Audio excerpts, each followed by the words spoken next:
You're listening to 1069 Click FM, live in color.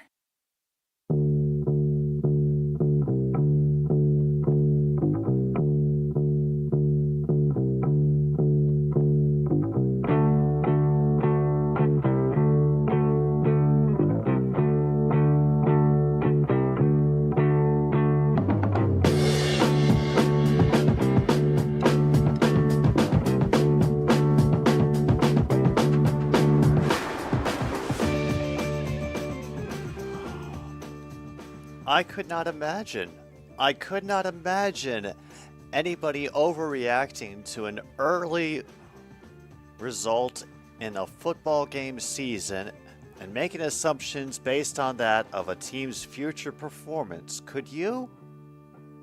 No, I didn't think so. Welcome to another Stupid Sports Show, everybody. We're here today for Rutgers and Wagner, which was the game that my watchers voted upon for me to take in today. But don't worry, it's not going to be all that sadness, because we will also, as the link I've just put in the chat shows, be playing some bingo. We're going to be looking out for some common, not so common, and rare events that can occur during the game, and we'll see who gets to bingo first. We try to do that more often because the games can be a disappointment, but at least we can have some fun. You know what I'm saying? Plus, try to keep each other up to date on the news and other games that are happening. As right now, the last spots in both the AL and NL wildcard are just up for grabs to everyone. And no one wants to win the AL East apparently now. So far, we got Logan at card number 16. My name is Jim B, by the way, for any of you who might be new here, wandered into the stream accidentally wondering, really? Rutgers? Honestly, I've been trying to get people to vote in a Rutgers game for a while. I've been planting the seed since last season, and finally, and I thought there would be some overwhelming numbers for me to watch USC versus Colorado. It surpassed even that. So there are some, shall we say, dedicated people out there who like to keep these results interesting. But hey, you never know. This could actually be a genuinely exciting game. It's possible. I mean, Rutgers, their last major Big Ten matchup, I think, was them getting blanked by Michigan, if I remember correctly. And Cornman has a 25. Thank you, everybody, for your patience as I get all of these in, and we wait for everything to get started. Yes, Big Ten Academic Alliance. Very good.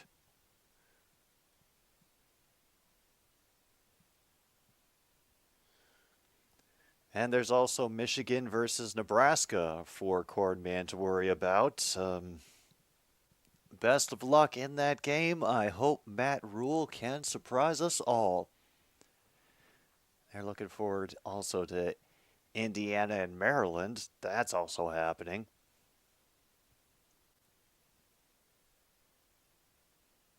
I'm doing all right today, Tyler. Got to go out for a bit this morning and relax.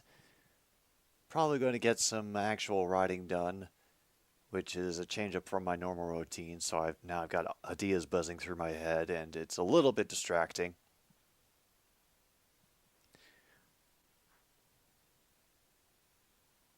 But the kickoff is being stretched for another 7 minutes for Wagner versus Rutgers.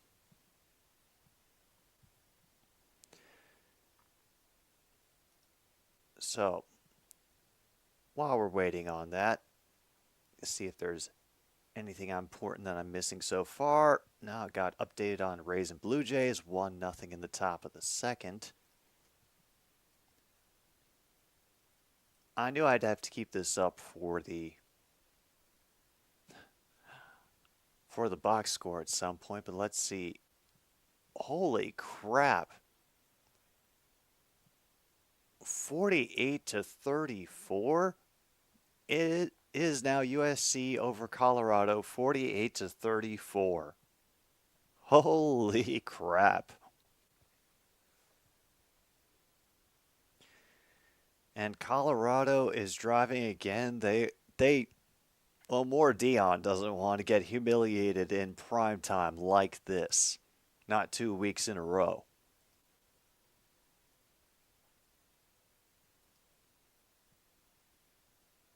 Ah, not this week. I'm gonna I'm gonna bring it back, but I just kind of had to take a break from a couple of things this week. It's not for any major reasons, just that well, there are some changes and updates that I've been doing behind the scenes, and it's kind of taking precedence over doing other stuff in front of the scenes. It'll be back just later on.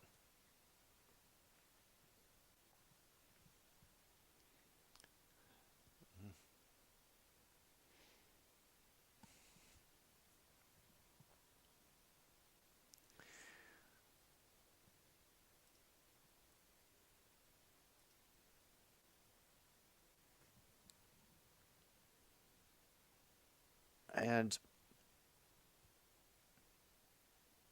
the way things are lining up right now, Seattle could throw this entire end of the season into chaos if they can sink Texas for the last two games.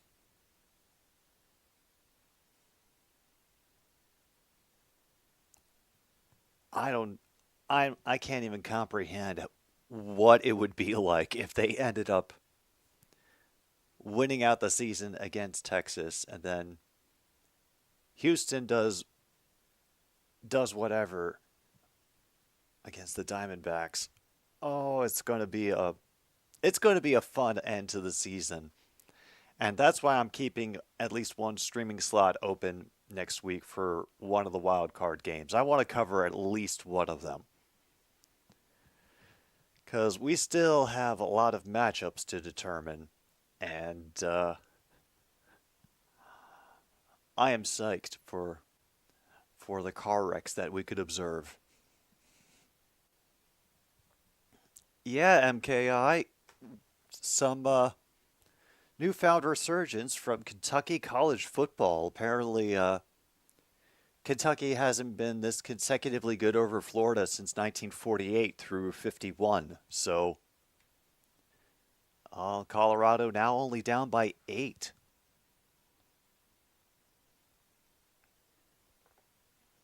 Kick is good. It's 48-41.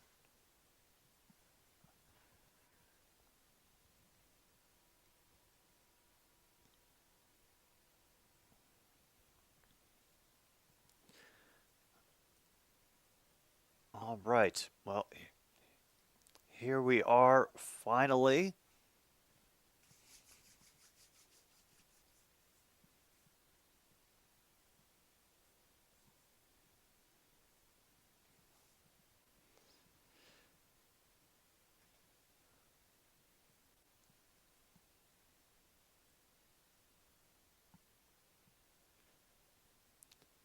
All right, we've got our highlighted Scarlet Knights quarterback. That's Rutgers, Gavin Wimsatt. This season, 587 pass yards. I didn't get to see how many touchdowns.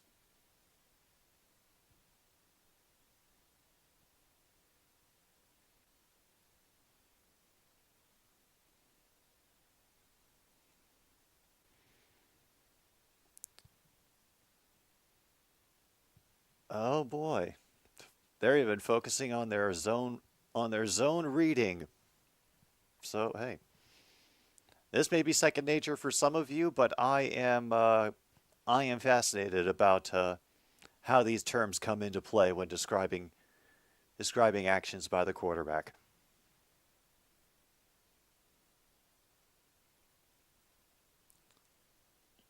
Oh, I'm sure a lot of people are chomping for their teams to get Shohei Ohtani when he's healthy again. But I don't know. Will he want to play here again? Is my question. Will he just want to go back to Japan? Meanwhile, Clemson beat Syracuse 31-14, and Rays are still blanking the Jays 1-0 in the bottom of the second.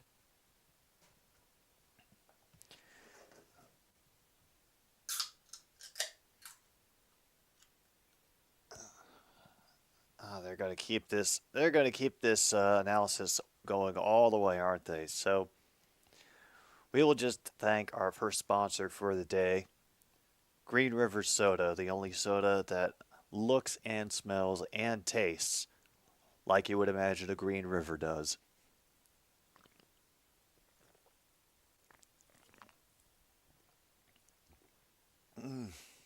Oh, damn, is that green? Whoa.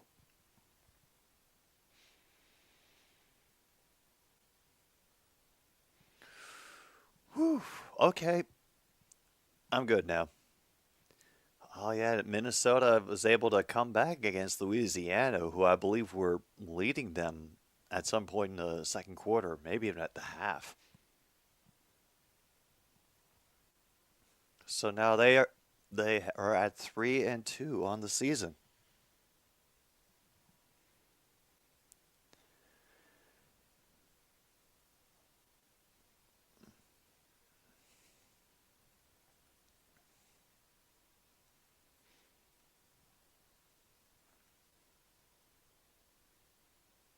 Well, apparently the coach for Wagner is bringing in a little undefeated streak of his own. Is Ravens Browns the best game this weekend? Honestly, I think that could be an awful, awful game. Because I could definitely see more Ravens players getting injured. Kickoff is about to happen, but it will be over the head of the receiver. The kickoff return dies a slow, slow death, even here at Rutgers.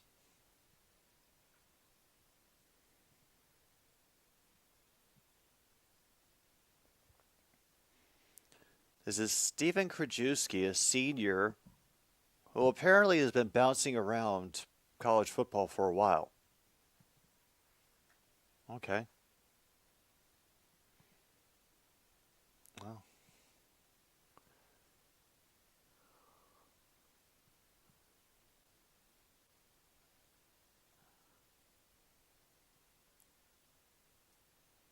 Oh, yeah, there's still a lot that is not clear. A great early tackle by number 4 off the 1st and 10. Barely gets one off the line.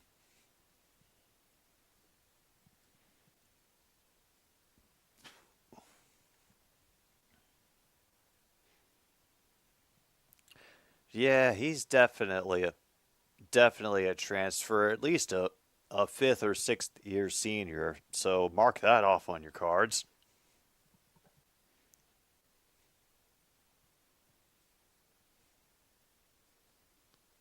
Bucks Saints might be the second best game, and oh, that is a sad commentary. Great run around the perimeter, will be bounced out at the 40. First down, Wagner.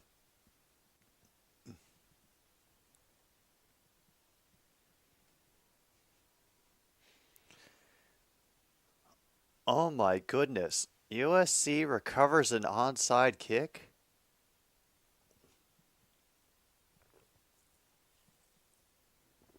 And USC wins.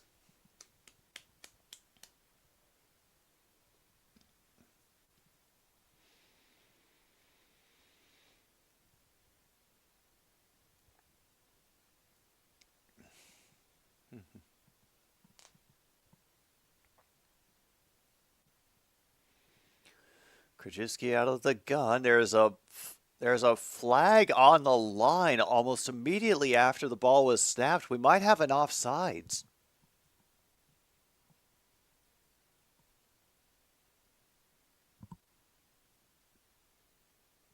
Oh, illegal formation. Haven't heard that penalty in forever. So we have Laundry on the play.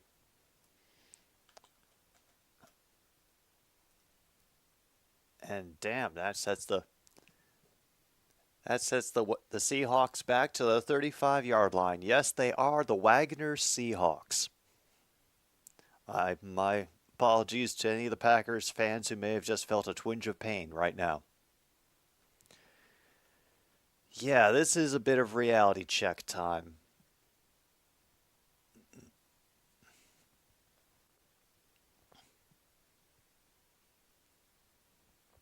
And Krajewski will get sacked back to the 30. It will be third down and about 20 now.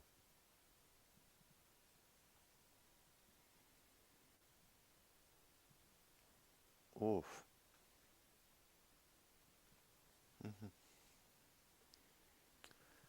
Really? Damn. Seemed y'all had a good start going and then. Ooh, rough.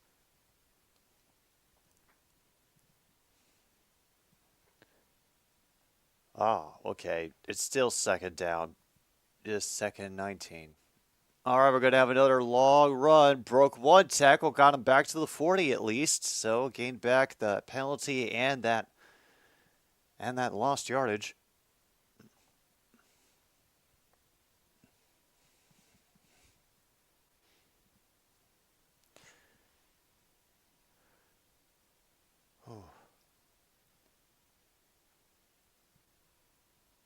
Also not hearing very much noise from the crowd.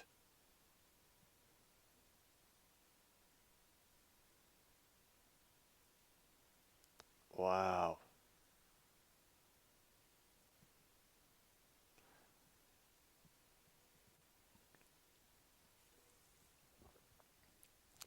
Yeah, it's not a very lively crowd here.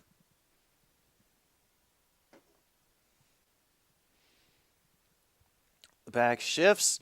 They fake it and leave him wide open for another sack, and Rutgers defense holds. So, yep, we got ourselves a nice sack. Mark that off on your cards. The defense did something. Mark that off on your cards as well.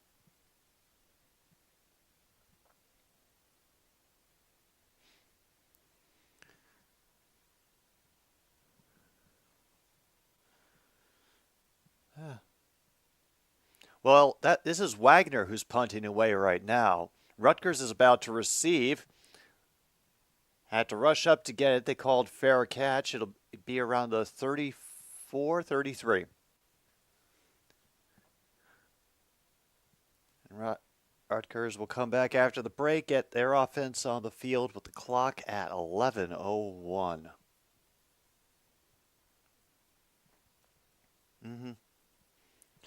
Yeah, I thought they'd be selling that whole birthplace of college football thing a lot harder than they apparently do. Mark that off on your cards, by the way.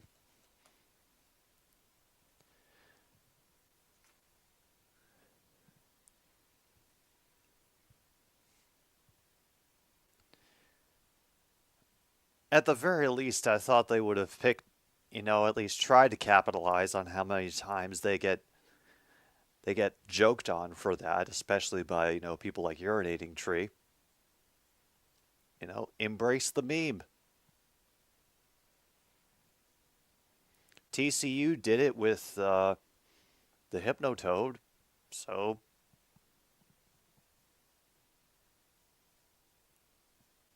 why not?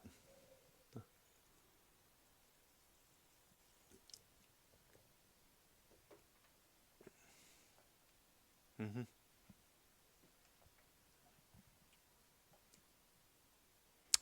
That is also true, Luke.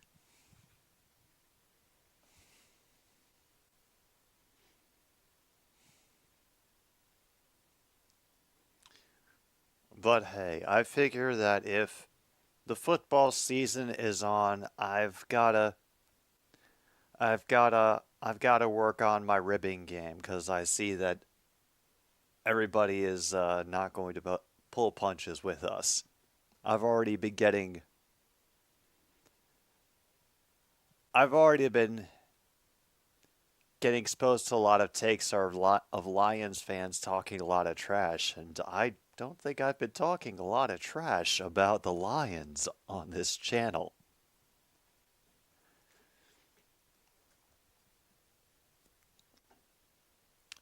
Seriously, Tim, 17 rounds. Damn. Is that some kind of record? That feels like it has to be some kind of record, at least for the preseason.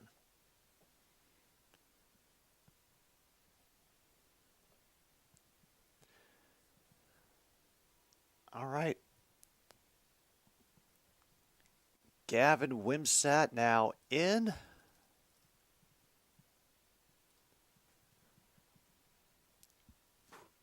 Rutgers is going to be starting upon their own 33. I assume. Yeah. There they are, their own 33. First and 10, two receivers on the near side. Back to his right and behind. Wimson working out of the gun. Zone read on the rush, and they will use it to complete a pass to number 6, a yard past the first down marker. Oh, yeah. Oh, for the start of the NHL season? The excitement is rearing up again. Oh, definitely. For the preseason, yes, record you think is in the high 20s, low 30s. Makes sense? All right, great job bouncing around the pile and then pushing through the second level to get a 12-yard run. As Junior Wiley on the stop for Wagner.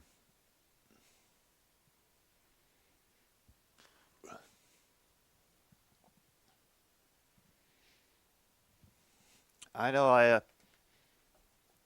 I still have it in this room. I don't keep it very often, but I will get it after this play. Under center, obvious handoff, and they get him immediately after he passes the line of scrimmage, maybe 2.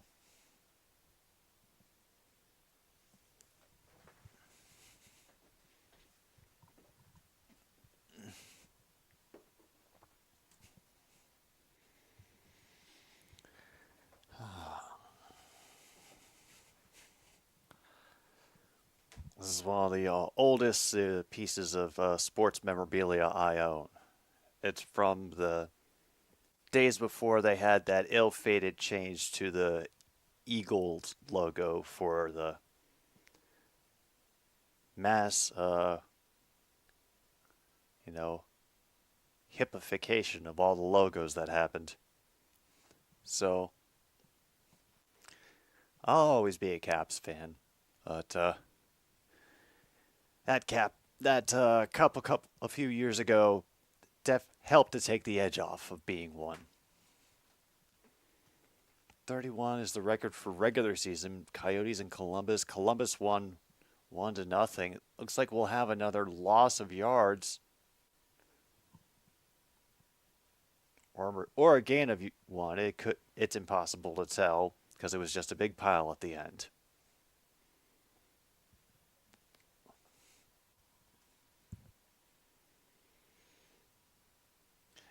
And now they're having to tell people, nope, Maryland, Indiana's not on this channel. Try the other one. Hockey streams will probably start getting folded in when the... Uh-oh. Looks like we have a timeout for Wagner. They needed to think about things. And I forgot to put up the timeouts. I'm just forgetting everything today. We are professionals here.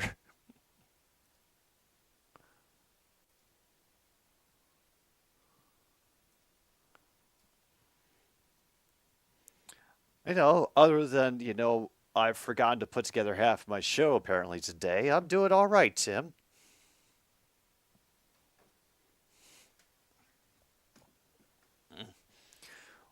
Wagner currently tried to stall the momentum of Rutgers a little bit here in the first quarter. The only way they know how. By taking a timeout. All right, nobody's brought up the Pac-12 exodus yet. Haven't had a moment where I've had to go shut up Urban Meyer, although that should just probably be an automatic reflex for everybody. No real wide open fails on this, although we do have other games going on, so if anybody's watching other games, and I assume you are because who would want to watch just this, and anything happens over there that you might think is bingo worthy, let me know. We will count it. I'm thinking that I'll probably fold the NHL games more into the schedule once we get past Thanksgiving.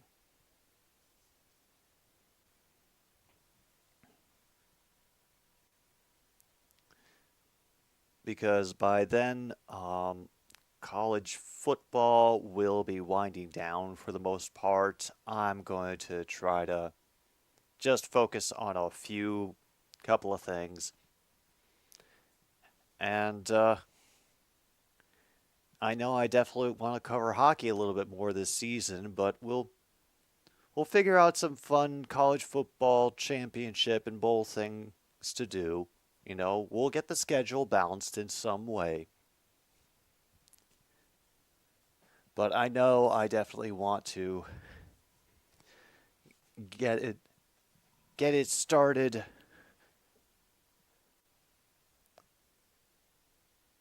when there's a little bit of a dip. Ooh.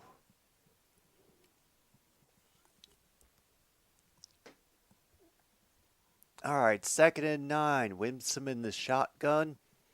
Looking down the field. A few yards past the receiver. Incomplete. Clock stops at 7:45. 3rd and 9 now for the Scarlet Knights.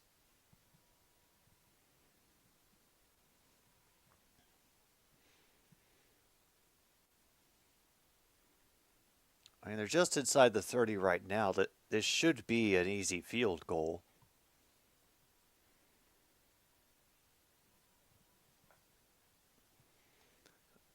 Third and 9, quarterback designed run play.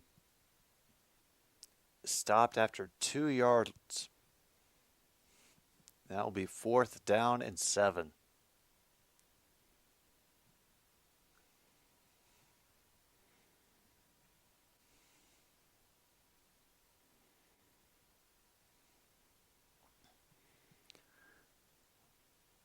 All right, this is Jai Patel. Or Jay Patel. Forgive me, Jay Patel.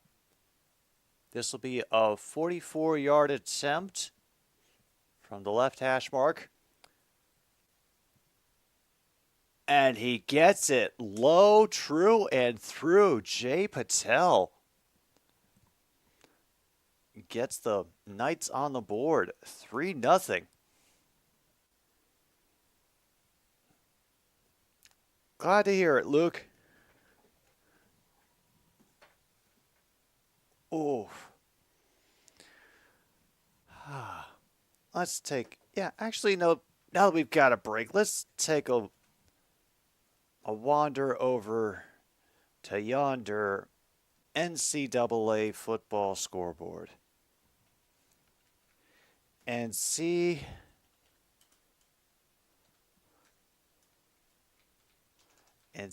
what kind of fresh hell awaits us in the results.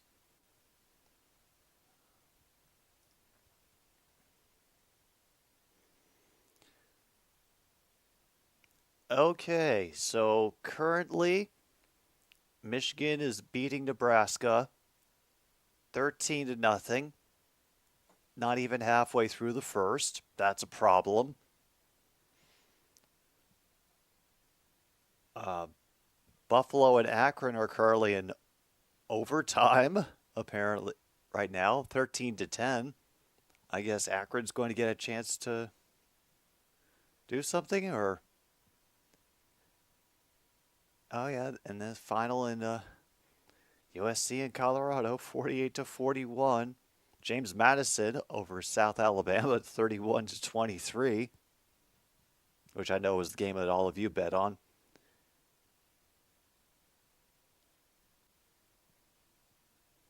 Oh damn! Georgia Tech beat Bowling Green 14-6. Another disappointment for Bowling Green.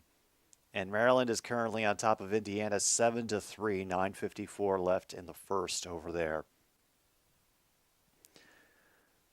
Ah, oh, college football, you are a wonderful, beautiful mess sometimes. And there it is, the big commercial for the Big Ten and the pop-up of the phrase at Rutgers, birthplace of college football.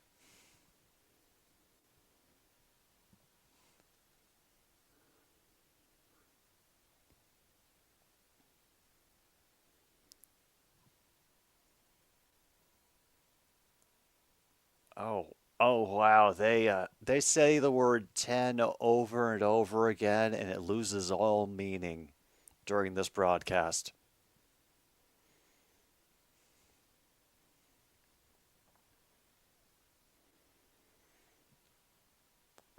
Apparently Rutgers has scored first in all 5 games this season. Nice promotional fact. And this is another stab in the back of the kickoff return. Out to the 25 they will go.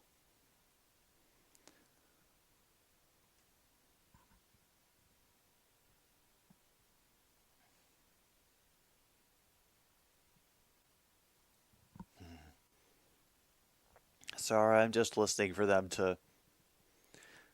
Oh, these two are very, very, very focused on the game. They are.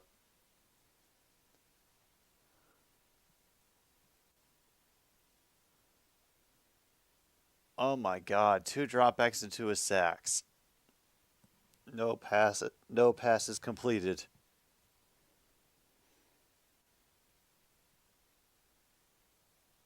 And barely able to get back to the line of scrimmage. 2nd and 10.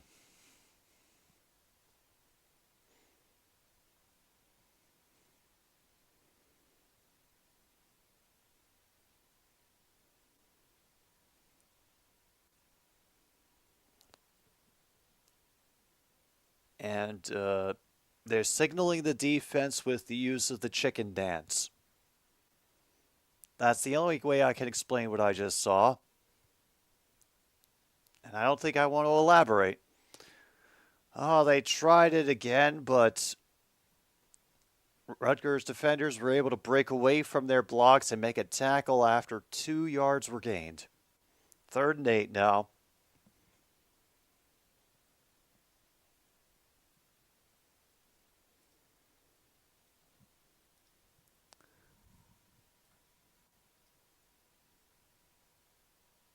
Oh, wow, we got a shirtless guy in the stands. Oh boy. The school spirit is in force.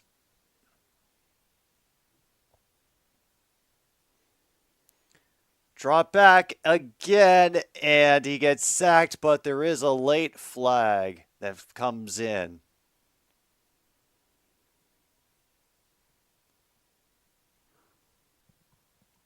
Oh no, is this.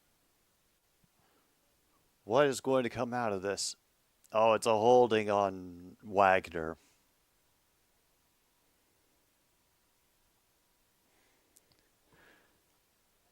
Yeah, that makes sense.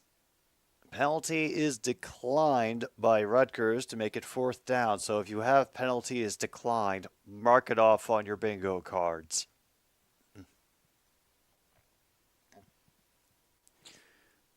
Wow. Every time he's tried a pass attempt, he has been sacked. That is awful. 4th and 15 now. Wagner must punt away again.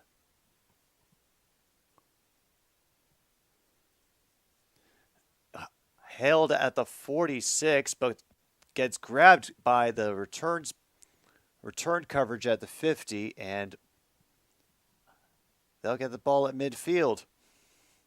Back again with 5 minutes to go in the first. We're still on the first.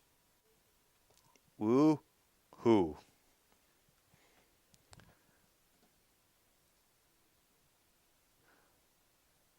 All right.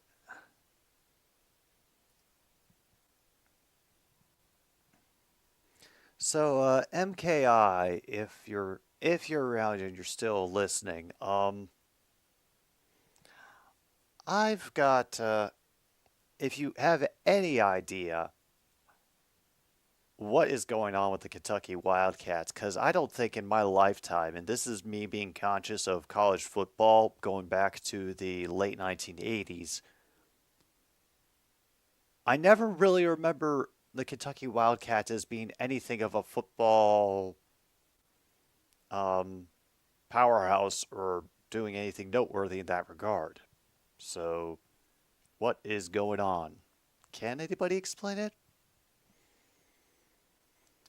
That's a 5-0 start to the season.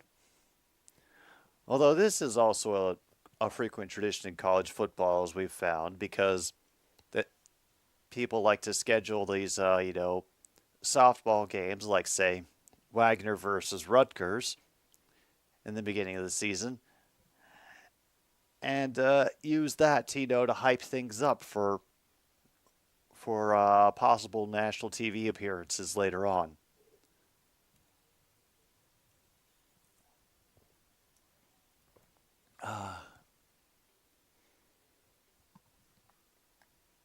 I mean, all the teams do it, honestly. They all have their, special incentives, and the teams that play them, get paid well for it. That get to play some high-profile games against, teams people have heard of. They get the curiosity factor that way. Yeah. Everybody's back is scratched.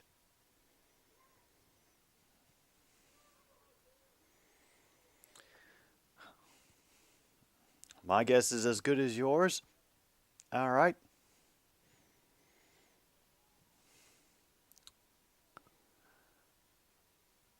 For a brief moment, they put the test pattern on, but then they fake a run that they buy, and a good job boxing him out on the coverage. Isaiah Washington couldn't get through the defender to where that football was thrown.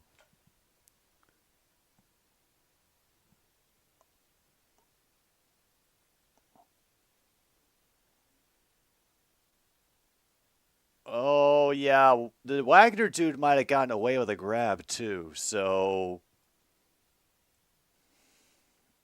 we hold off for a little bit on that.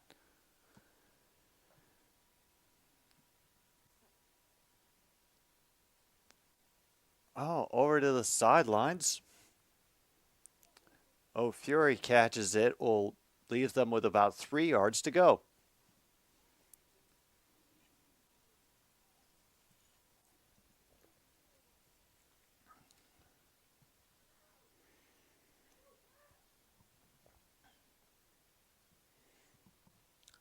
All right.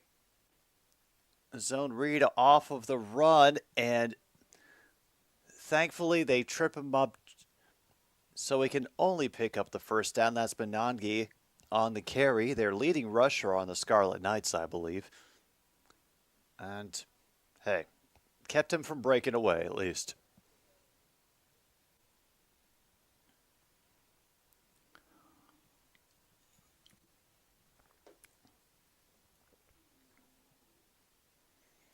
Working out of the gun. Winsome goes with up the middle.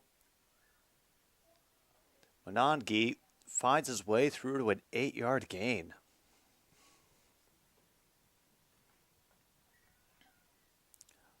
Kyle Monangai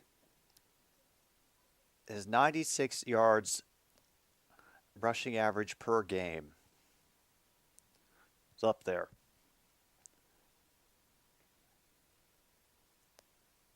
Oh, they changed coaches. And Monungai gets the ball again. Another first down for Rutgers.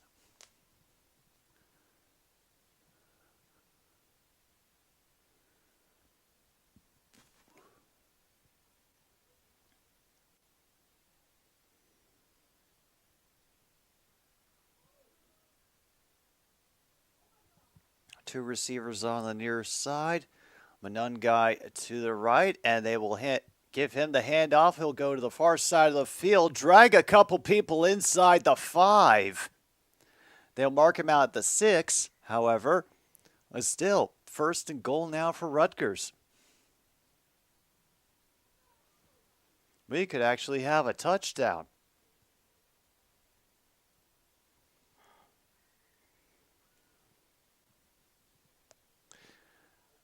Out of the gun. They could not disguise it on that time because the pressure arrived early from Wagner in the backfield. So it pushes them back about a yard or two.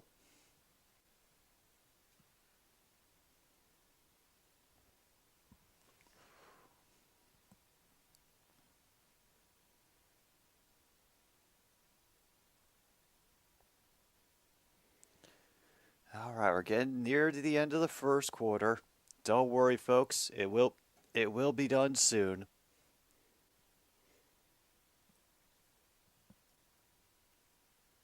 Oh, and they try with a designed run for him. He'll maybe get 1 yard. Oh, they give him the 4-yard line, but third and goal now.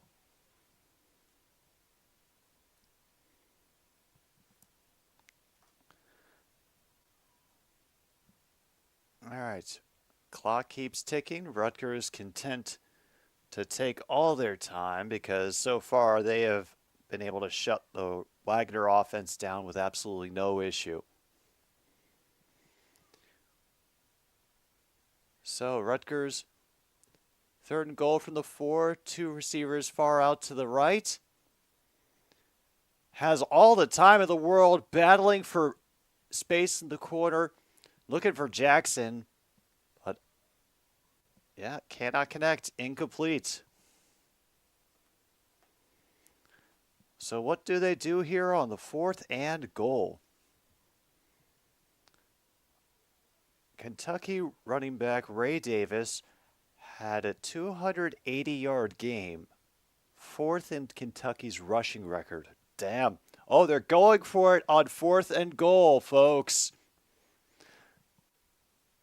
1 receiver far side, 2 on the near back. Back coming out of the backfield and he gets it to number 6. That is Christian Dremel, touchdown, Scarlet Knights.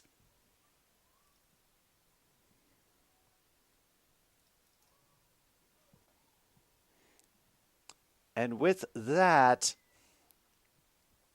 the home QB gets the first passing touchdown of the game.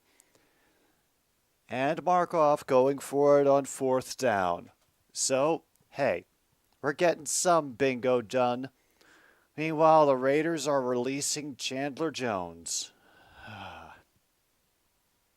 Great.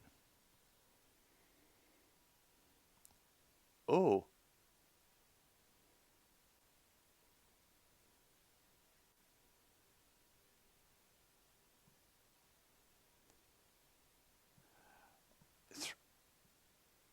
Through all the feedback and the confetti, Rutgers gets a false start on the...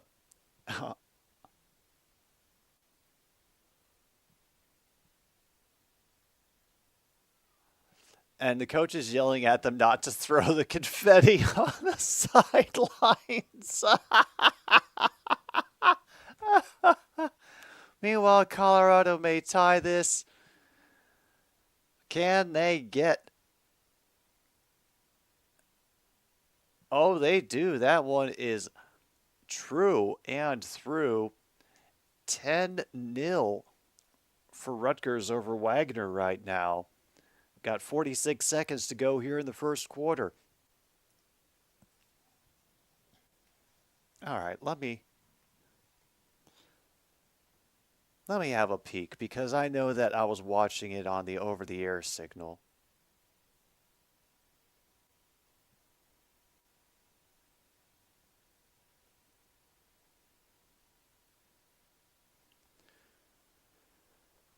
Whoa.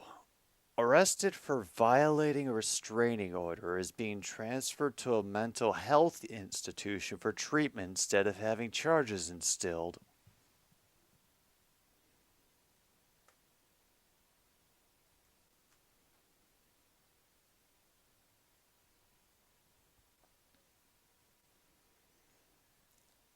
Just so I can keep it straight in my head. Was Chandler Jones one of the Raiders' draft picks, or did they sign him?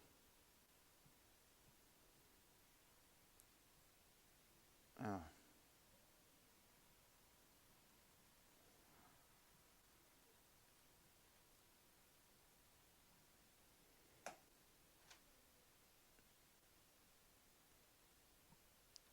Good job by Rutgers absolutely pinning that kick inside the, what was it, the one?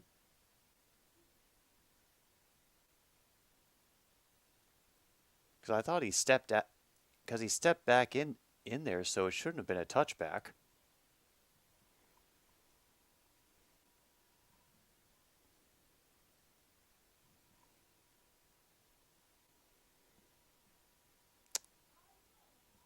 Oh, hell.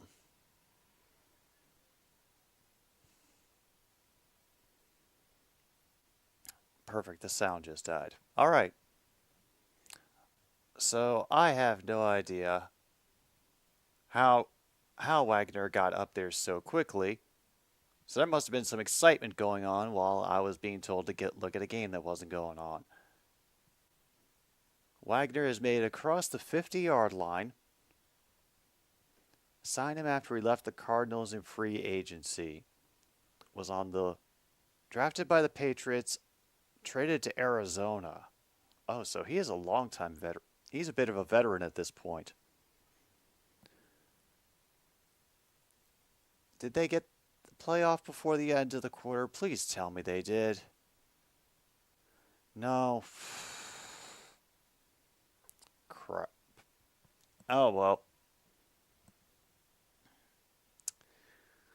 Well, we will be taking a little pause for the cause here. Maybe I can figure out what's going on with my sound. And we await the rest of the excitement that we've all been waiting for between Rutgers and Wagner here on another stupid sports show. 106.9 Click FM.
Wow, I'm amazed nobody's understood the game, how it works by now.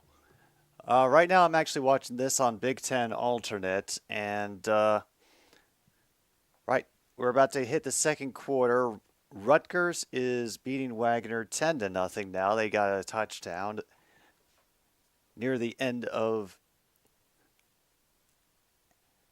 that nonsense getting finished up because it is frankly nonsense, all of it. But Wagner has been driving. I think they've got it first and 10 just inside Rutgers territory.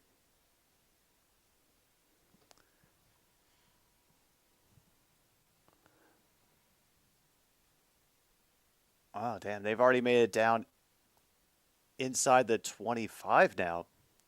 Gain of 1 on a run play, but let's see if they could do more.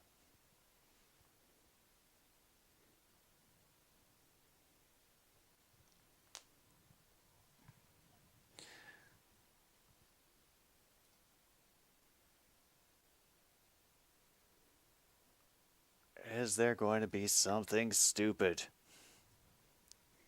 But he's also willing to let the play clock just run right down to 0. And he could not get connected off the hands of the receiver, had the throwing lane, had everything. Just, honestly, I'm willing to put that. Yeah, that was. Oh.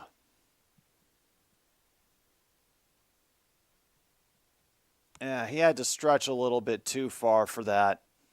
Damn. Well, be 3rd and 9 now. Clock stops at 14:01. They'll stack 3 receivers in the near side slot. Go inside to 88 again. He can't even connect there. Wouldn't have been anywhere close to the first down, unfortunately. Still about 3 yards short. So,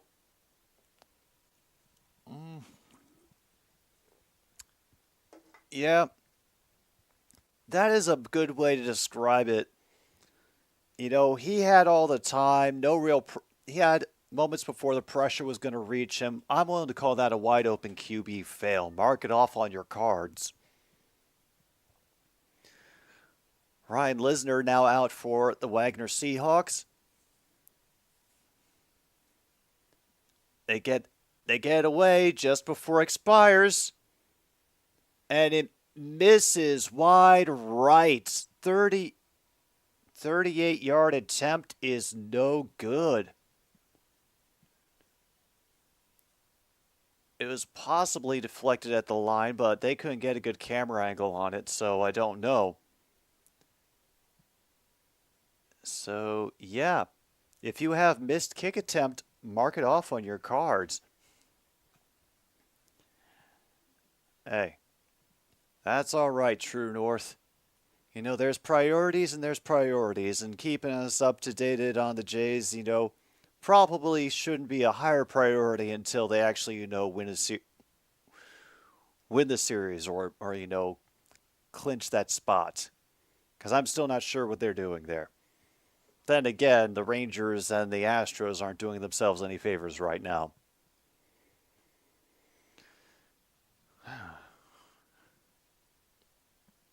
They have gotten back on top of the Rays, 4-2 in the top of the 5th. 4-2 in the top of the 5th. Oh.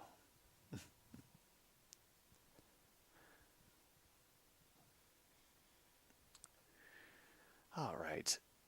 Let's get back to these scoreboards. What other nonsense are you trying to hide from me? Well, the Tigers beating up on the Guardians to the tune of 8-0 in the top of the 8th inning is entertaining. I think I can live with that. Auburn currently leading Georgia 10-6. Oh. Oh, okay. Well, I have to say I didn't see that coming.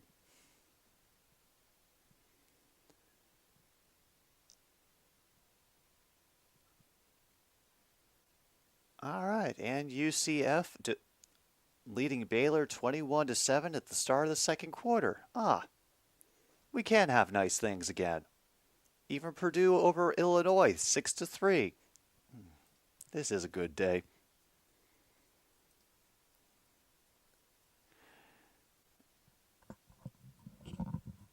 Oh.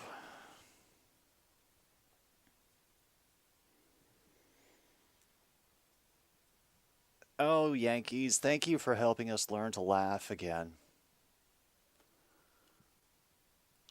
We're having to hold on this while we get back for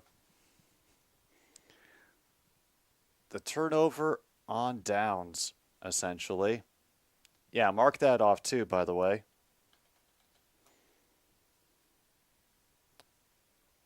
Hand it off to Sam Brown. He'll get about 7.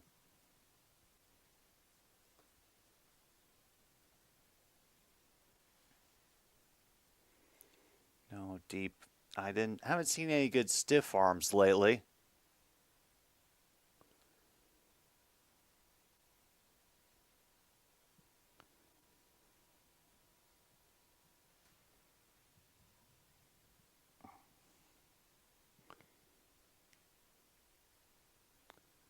Second and 3. They try handing off on the far edge into the crowd. And he fights his way to a first down, a couple yards beyond the marker, actually.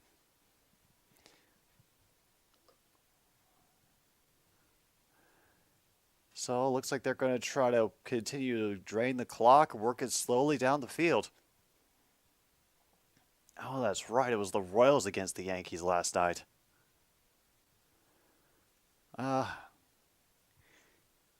Yeah, that does count as breaking news. It kind of makes sense in the statement that it seemed like they were washing their hands of him, and a great stretch by Jackson to get that catch from Winsome on the far sidelines. Far into Wagner territory. Let's get another look at this.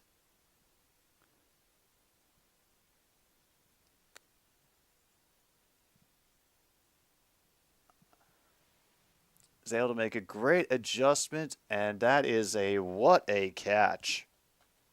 Because he's extended himself for it.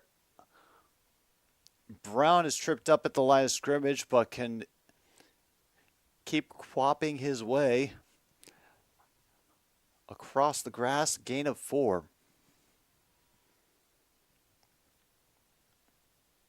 The whistles have come in for some reason. Kip Gaiman, it's going well right now.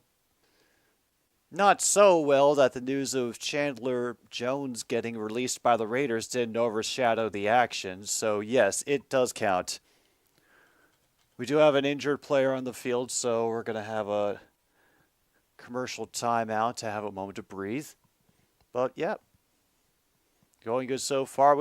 I've been able to have enough entertainment from the other results and the other sports news that have been going on this weekend. I'm actually kind of looking forward to the baseball postseason this year, if only to see how the stupidity of the wild card can come together. Let's see. No, we haven't had an interception. Not many passing plays. No fumbles. I'm surprised. No QB sneak. No QB rushing touchdown. Everything's been going Rutgers' way, so the crowd hasn't hated the call. I don't think the announcers are drunk or bored yet. Then again, we are only in the second quarter, and they don't seem like they're a team that gets a lot of the higher profile calls. But they do show up, and they do their job well.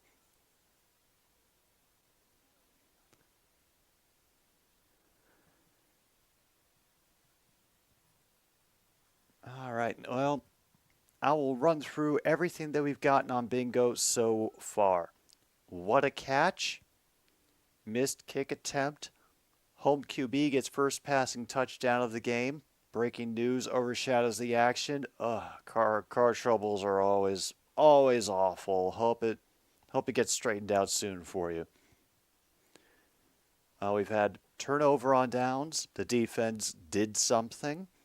Going forward on fourth down, sack, penalty is declined, transfer, wide open QB fail, and laundry on the play, as well as the free space, the birthplace of college football.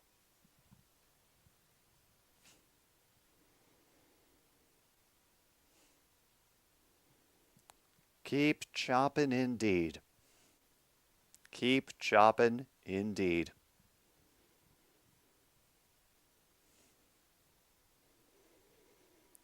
That is the motto of the Scarlet Knights, apparently. Keep chopping. So just remember that, folks. 2nd and 6 from the 21. Winsome with the zone reads, that will gain them 2 yards up front. Another handoff to Brown. Oh, that is bad. Ooh.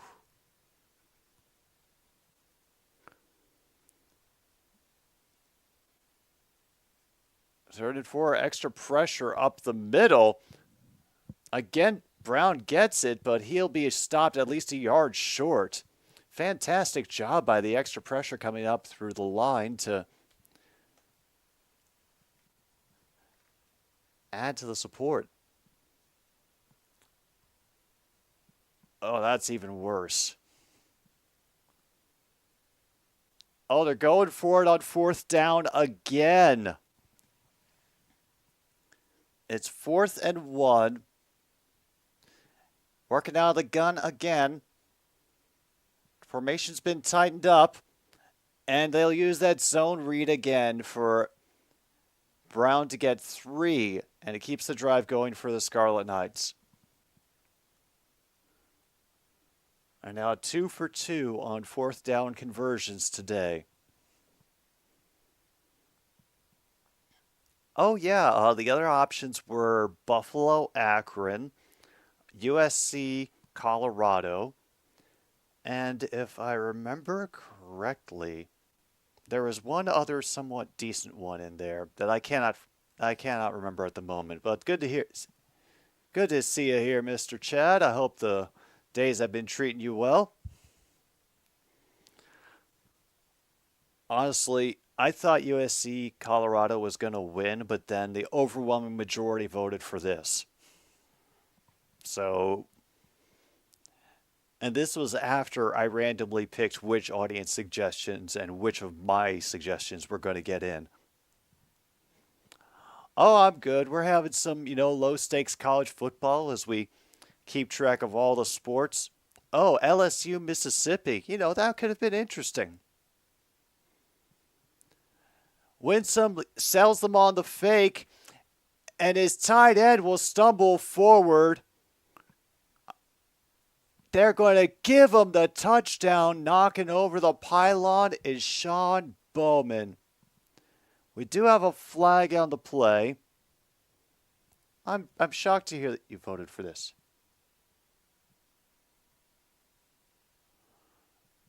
Ineligible player downfield.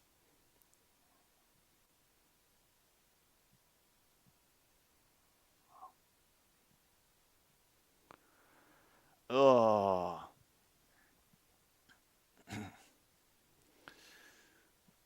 Oh.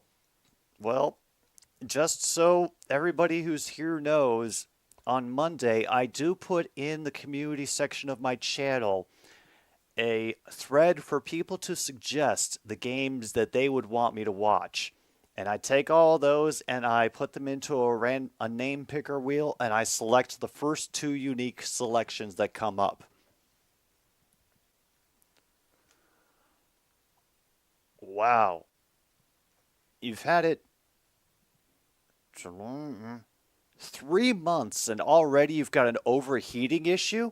That's psychotic. However, Christian Dremel, meanwhile, eats up all the penalty yardage and dives through a tackler for his second touchdown of the day. And now Rutgers is up 16-0. Oh, never mind.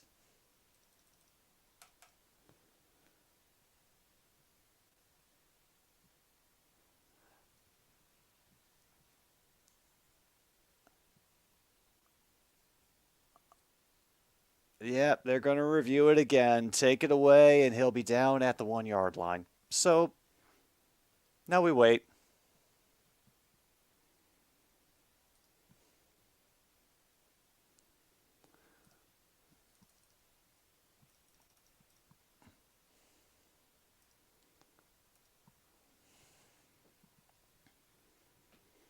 They just had an automatic expedited review.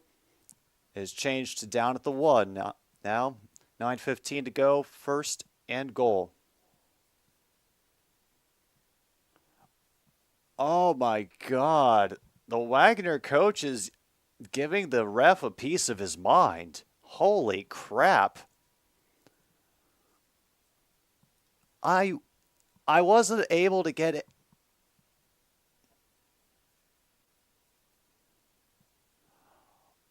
Oh, we're getting all of the angry words out of his mouth, but nothing that you can't say on TV so far. Winsome out of the gun at the 1, and it's going to be a big gap. The Rutgers line just pushing into the end zone. Easy enough for Sam Brown, the fifth, to get his second running touchdown of the season. And now, finally, Rutgers is up 16-0. So, down to about, 13.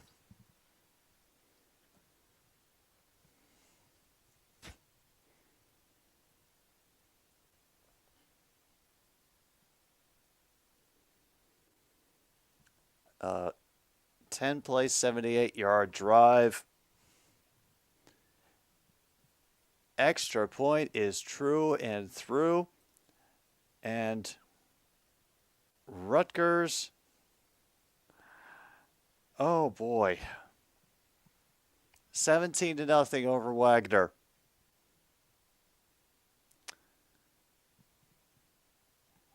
Are you rah-rah? I repeat again, are you rah-rah? That is the splash screen that they just had for the Rutgers Scarlet Knights.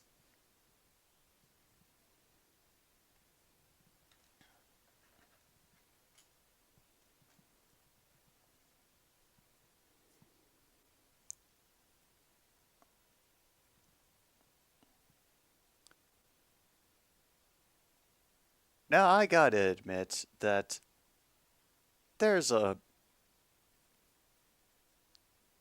lot about football that I can look past, but some of the cheers that these teams have stuck with all these years, damn. Are you rah rah?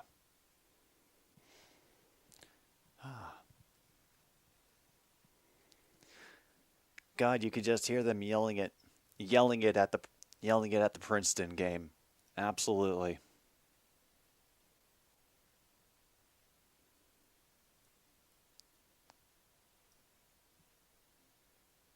No, I didn't really talk about it, True North. I didn't think it was very surprising either. You know, it would it made sense for me seeing as how, the return of both of those leagues didn't really make the splash that I think either one of them expected to. So I think now this is just,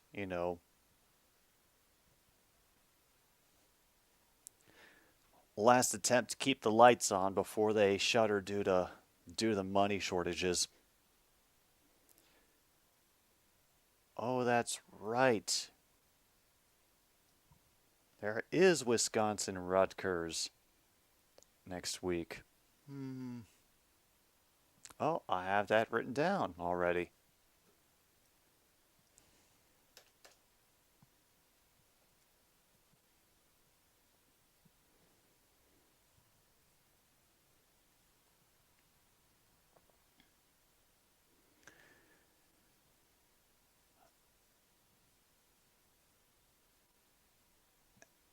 All right, they're taking their time getting back into the action, and Sam Brown has matched his numbers for the season in this game today.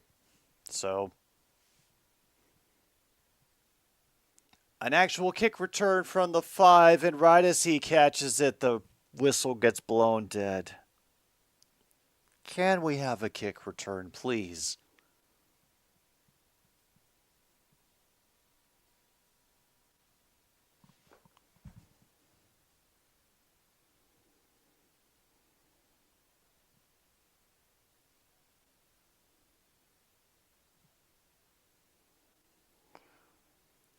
The non-catching player signaled fair catch, and so the catching player, where the catching player caught it at the 6, will be where the ball starts.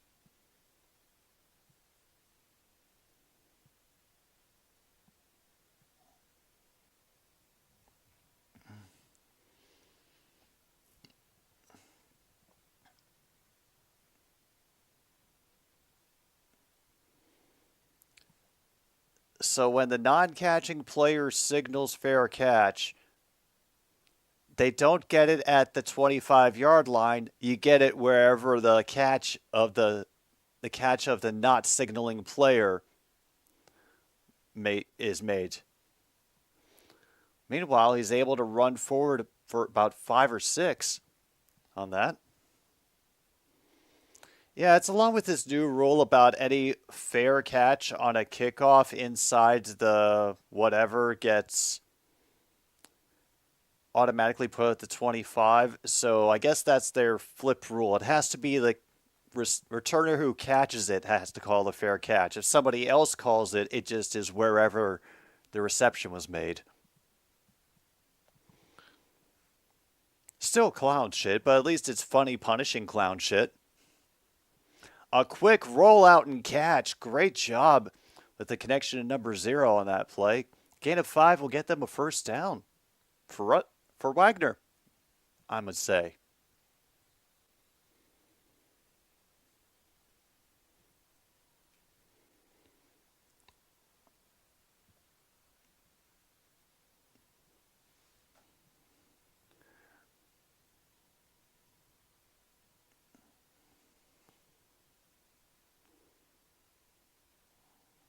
All right. They managed to get new downs. They're out to the 18-yard line. 3 receivers on the far side. Extra pressure picked up from the left. Across the middle, again to number 0. And he'll be spun down about a gain of 3 or 4. Second down coming. Clock continues to go halfway through the second quarter.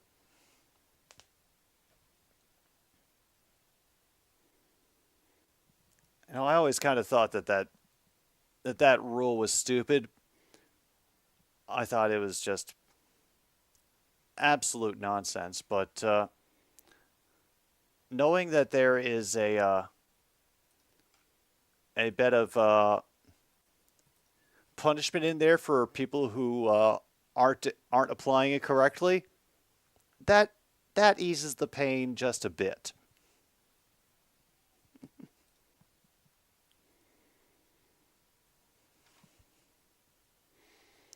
Wow. The trivia question, when was the last time Rutgers had 4 wins before October?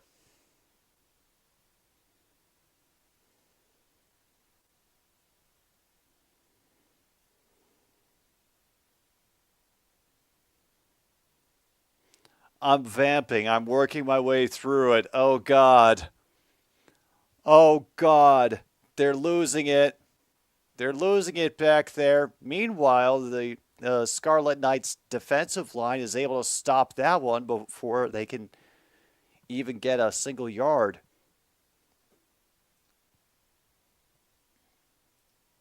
Mm.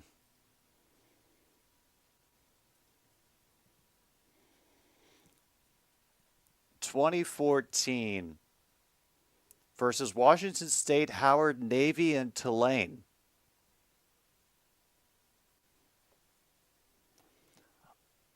Oh my goodness. Now Wagner's going for it on 4th down inside their own 30. All right. 88 in motion to the far side. They roll back to the right, and it'll be a gather up by the QB. Does get taken down from behind by number 14.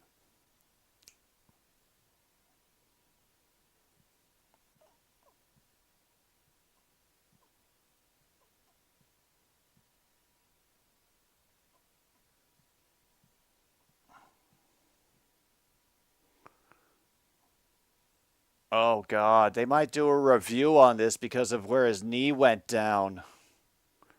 Uh-oh.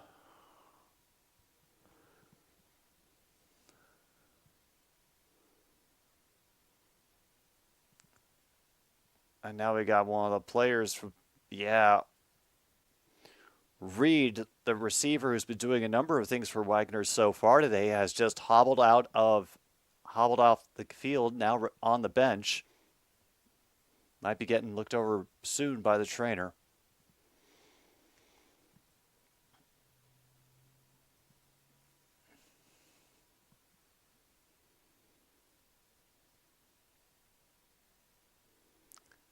Oh yeah, Wagner coach is about to go full Vesuvius.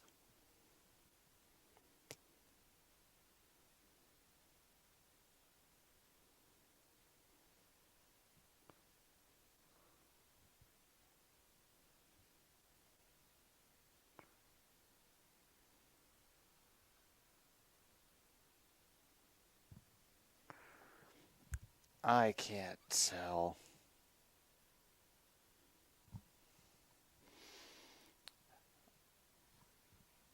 I have no clue where that puts it.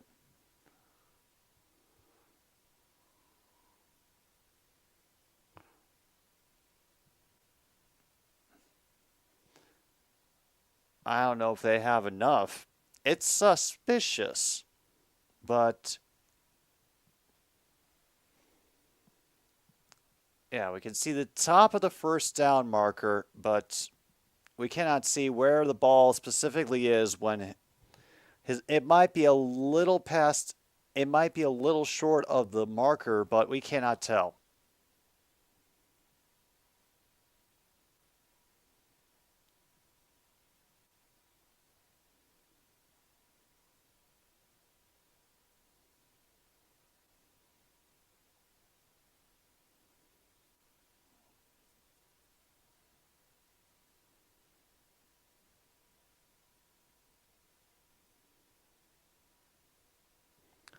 Oh, they're calling it back.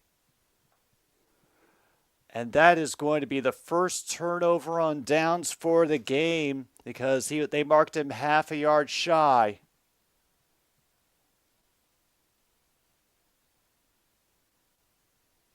Oh, he is. The Wagner coach is pissed and so pissed.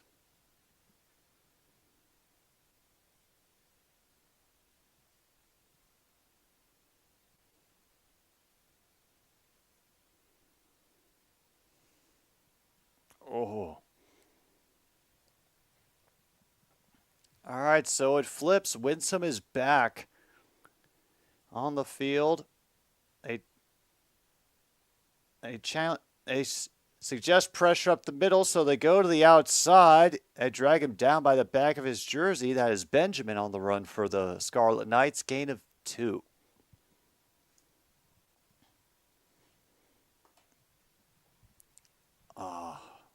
Second and 8. We're officially at 4:45 to go in the game, just so you know. But yeah, if y'all have a turnover on downs, and I know that's on this list somewhere, had to have been. Did I accidentally delete it? Nope, there it is. Turnover on downs. Yep. Officially mark it off on your cards, and there's a definite first down gained by Benjamin.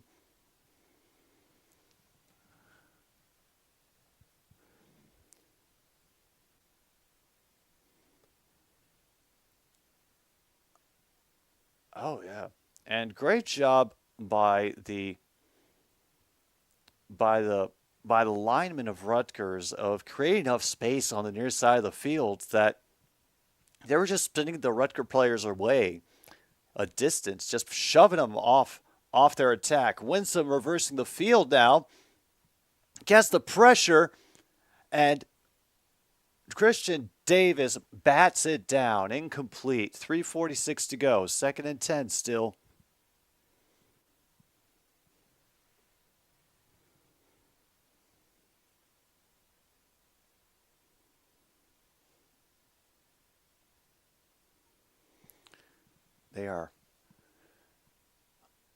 They could have hit any number of people. There were two reasonably open people that he could have hit, but he wanted that 6 points. Got a little bit greedy. There's Benjamin again to his right, providing extra blocking help. Low throw was incomplete to number 14 for Rutgers. 3rd down. All right. The Mets are now leading the Phillies 4-0. Thank you, Mets. About time you showed up. The Rays are now tied at 4 in the middle of the 6th, folks. Could this be the end of Mr. Toronto's wild ride? Winsome adjusting the play at the line. They have 3 receivers on the far side of the field. Great job at the pressure. Number 9 running a crossing route gets rung down at the 5-yard line. That is 1st and goal now. 12-yard reception to Jackson.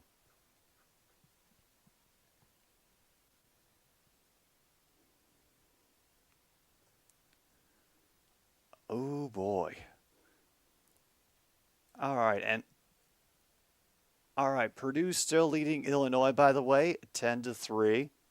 Navy losing to South Florida right now, 14-21, and with 4:33 to go in the second in that one. Meanwhile, Winsome out of the gun on 1st and goal at the 5. They will keep it from the zone read off of Benjamin, and Winsome will just turn on a dime and run it in himself. Wimset. I've been saying Winsome because I can't hear the t that they are not enunciating. So it's Wimset. That is a QB rushing touchdown, folks. Mark it off on your cards.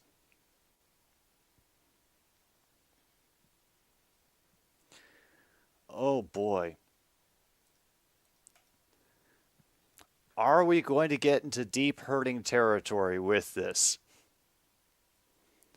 I will say that if this game remains a shutout from gun to gun, I'm just going to call it an automatic bingo win for everybody involved here because we will have had to survive this game.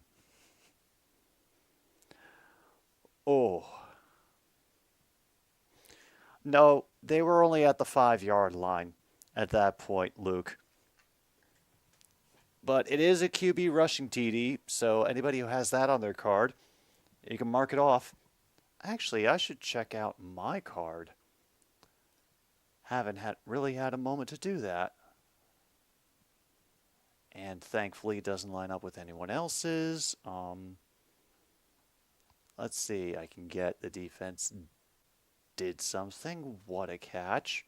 Yep, home QB gets first passing touchdown. No real ball control stuff. No one's had an interception. Breaking news overshadowed the action. Birthplace of college football. Like the Wagner coach is getting real close to saying stuff that he shouldn't say on TV.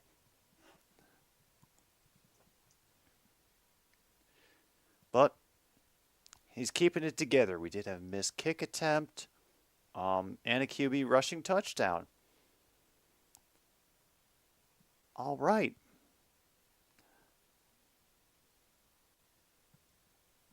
All right. Stuff could happen. Stuff could happen. Hope you're all doing better than I am. I've only got one possibility for bingo, and it involves me being able to tell Urban Meyer to shut up and somebody losing control of the ball, which so far in this game is not a guarantee.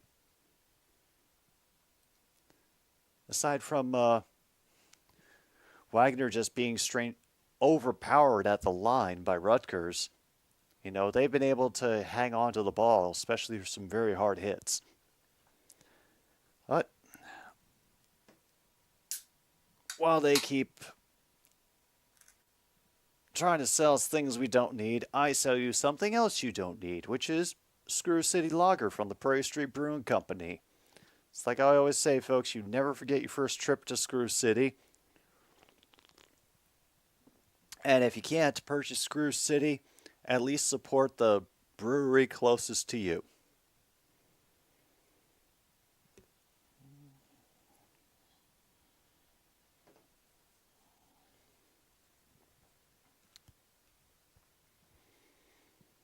So that's 2 touchdowns for Wimsatt so far today, 1 rushing and 1 passing.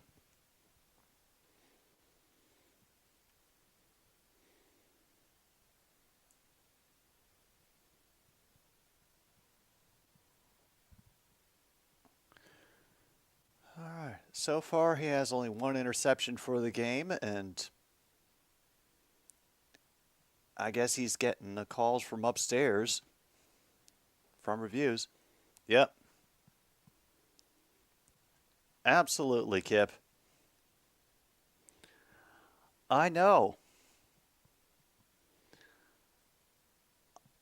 I know. Meanwhile, number 0 coming back in and taking this kickoff across the 50, the 40 to 30, brought down from behind inside the 25.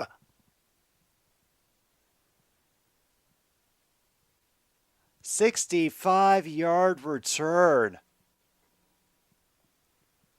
He got taped up on the ankle and then came back to make a big play for Wagner Seahawks on special teams.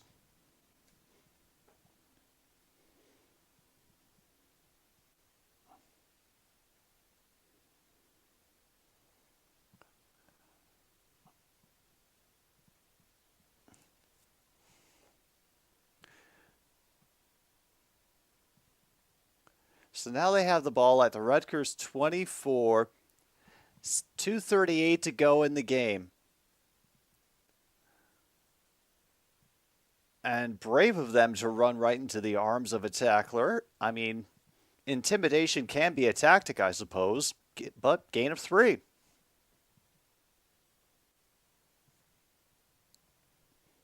That was Toure on the tackle.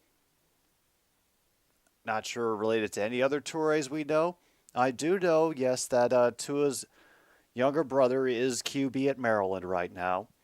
They were showing his name quite prominently in the game previews, trying to suggest maybe you want to go watch this game instead.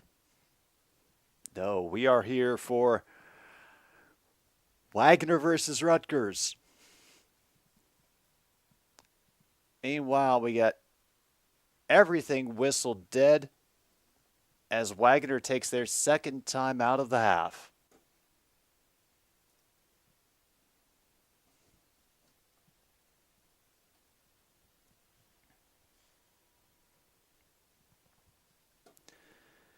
Meanwhile, Maryland is doing a good job of protecting younger Tagovailoa's reputation with a 21-3 lead over Indiana.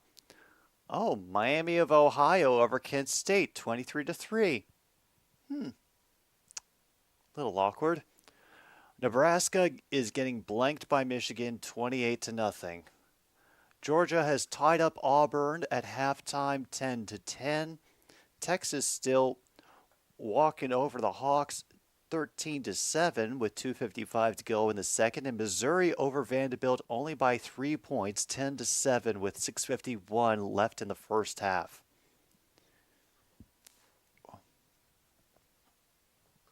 return, and bouncing off of the pile is number 36, who will dive first out of bounds at the 3, but first and goal coming up for the Wagner Seahawks.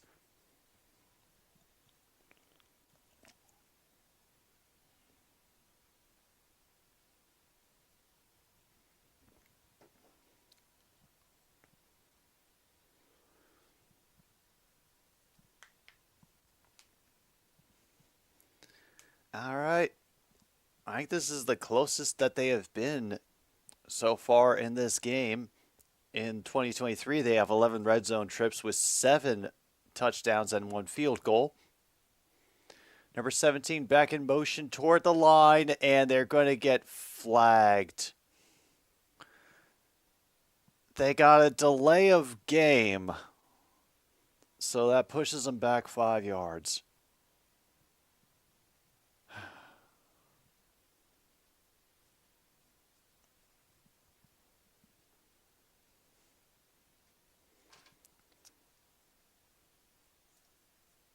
Oh boy.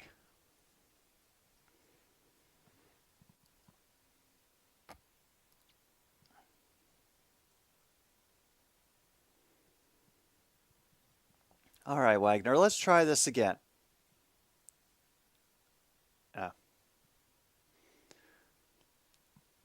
And if Krajewski finds 15 underneath, they'll gain him a couple of yards.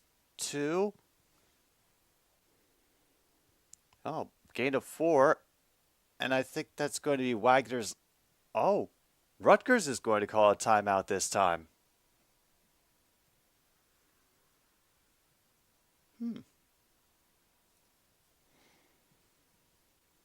They want to preserve a little bit of time in case they feel like doing something at the last minute.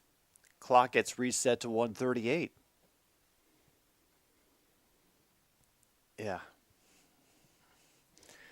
And like I said, it's not an overwhelmingly loud crowd there at Rutgers right now. So, yeah, that is some lousy situational awareness by Wagner. I mean, if they cannot overcome this whelming enthusiasm that I see.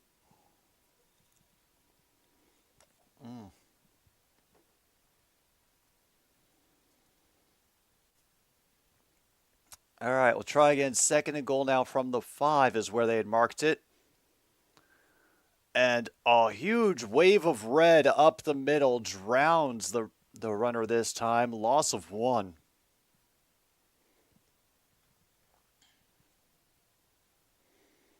And Rutgers will take another timeout meanwhile. We take a break while they take another timeout. And the Big Ten reminds us that they are hidden in everything. They are insidious. They're even in the tap water, and they are always watching. Submit to the one-eyed demon today. Come to a Big Ten school.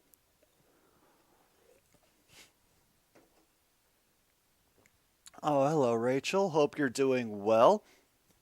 I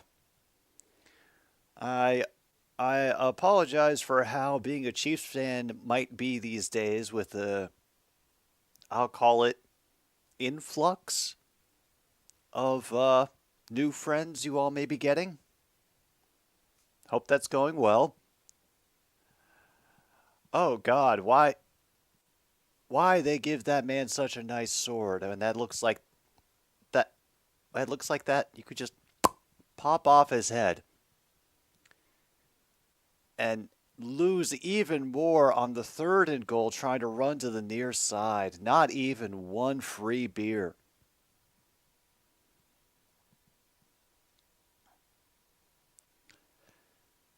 Brought down inbounds, so Rutgers will call their final timeout to stop the clock at 1:28 as they try to figure out what dark magic they would like to inflict upon Wagner in the last minute and change of this first half. Ah, there's the beer.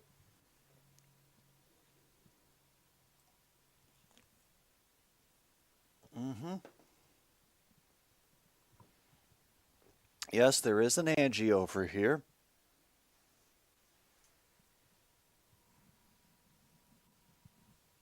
She is doing her best to hide. So we drag her into the open with ear scritches, as is tradition.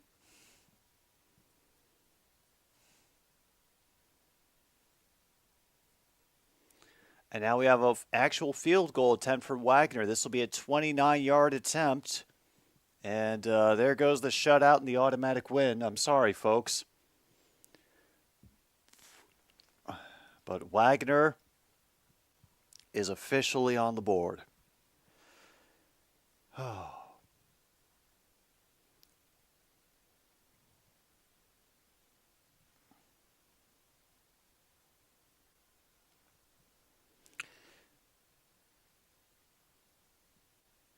Okay, yeah, they're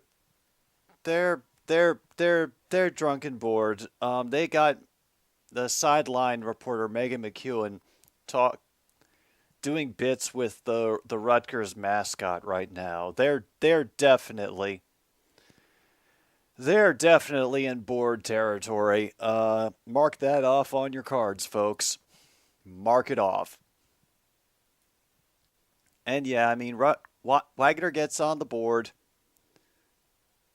Things could change, but from the dominating performance that we've seen so far, Rutgers is just steamrolling these dudes.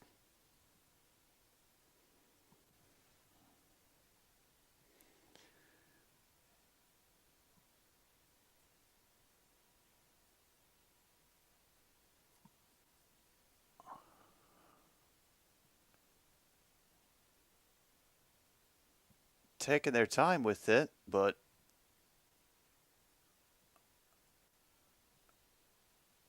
somebody's screaming nice throughout the whole kick as it falls a touchback. Somebody is a big fan of kicks that fall for touchbacks. If you know somebody like that in your life, get them the help that they need.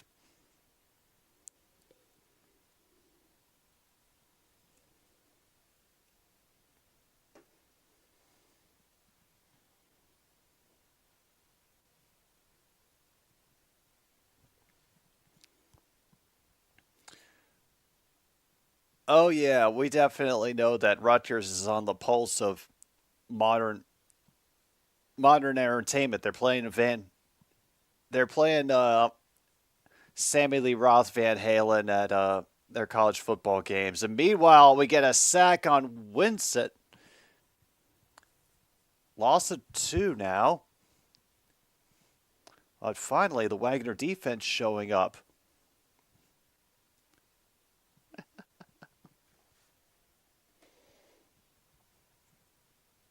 First sack of the day. Rutgers has already had 3, so. And then another loss for about 8. Liverpool on the tackle. They are just rolling them backwards here at the end of the half.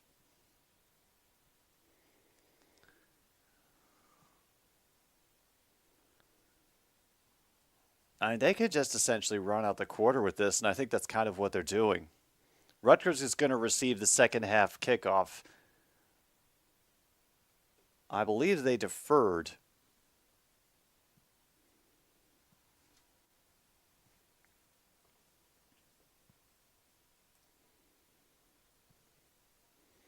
And a nice run effort stepping through a tackle.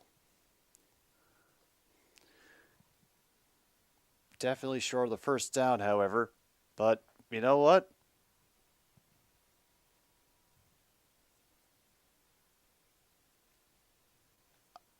No, they got their timeout off at the 1 second mark.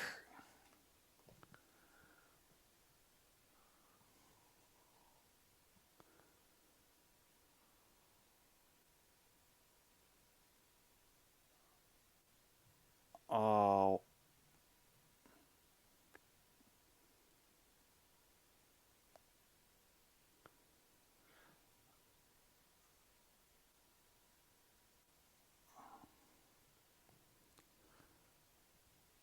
All right. So now, 4th and 14, they're going to make them run a play anyway.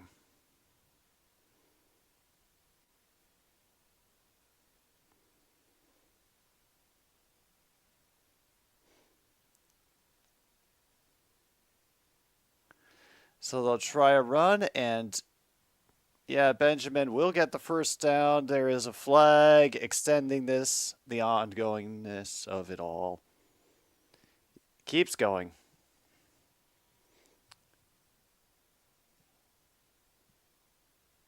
Don't tell me this is a defensive foul or something stupid that extends the half even more.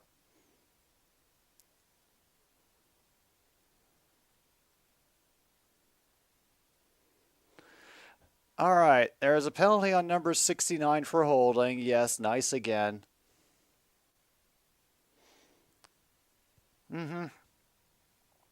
Yeah, well, certain teams are able to get away with such things, you know.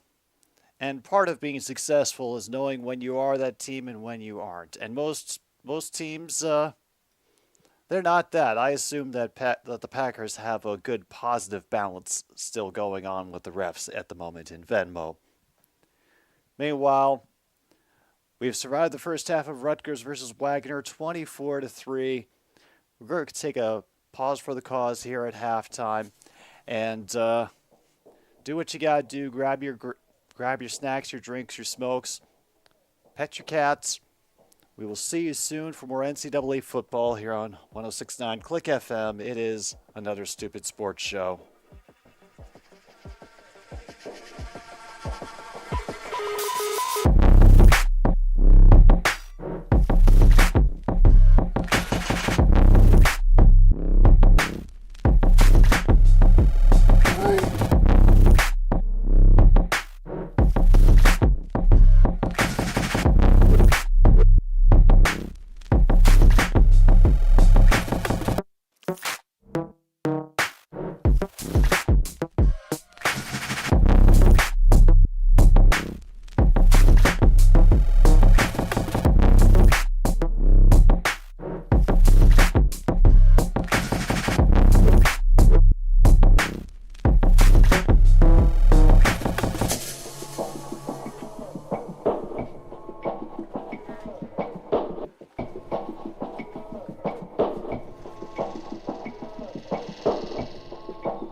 The only thing I really want from you, Toronto Blue Jays, if you manage to make the wild card playoffs and you have the opportunity, punch the Orioles in the mouth just once. Do it for me. Otherwise, the rest of us, we are back for the second half of Rutgers and Wagner here on another stupid sports show. May I remind you once again that this is the game that my viewers voted on for me to watch and cover this afternoon. And how we determine that is I collect suggestions on Monday. I do a random drawing on Tuesday night to decide what everybody votes on officially on Tuesday, and then schedule goes up ideally that night. So I try to keep it so that it's 50% my stuff and 50% the games that people want me to see or want me to sit through more accurately. But more often than not, the selection rate is also 50-50. They don't always just go with their, prize darling or the one that I'm secretly hoping they'll pick. Sometimes they surprise me by going with Rutgers and Wagner's. And I am serious. I've been putting Rutgers games on my own into the polls for years, and they've only ever gotten a couple votes at a time, but suddenly people are interested in them again.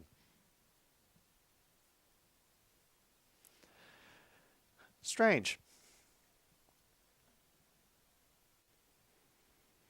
Opening kick fielded inside the 5, and now we've got a breakaway in midfield. A couple of chances to tackle him.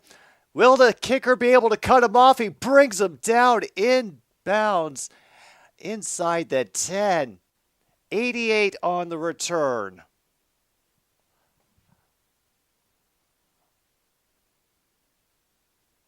Rochelle, 88 yards, and gets tackled by the kicker for to save the touchdown. And you know what? We very rarely get to see a kicker making a special teams play like that, so I am going to call that a rare spot. If you have a rare that you want to check off on your card, no matter what number it is, check it off. But once you take it, you can't take it back. They now have the ball at the Wagner 7. Fast start for the Scarlet Knights. Wimsett adjusting at the line. They catch Manunga. He may get back to the line of scrimmage. Either way, second and goal.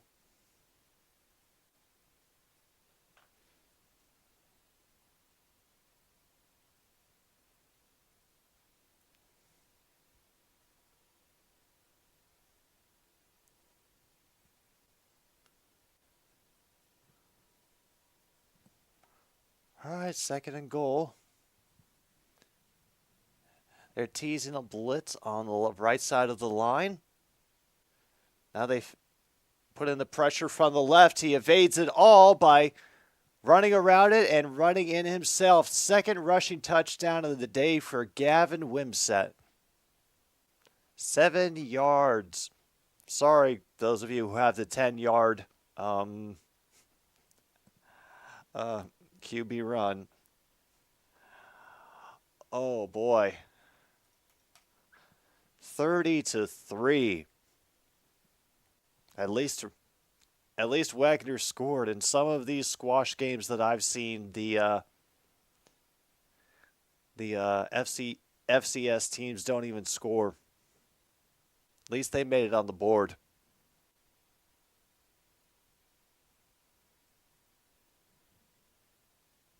Extra points true and through.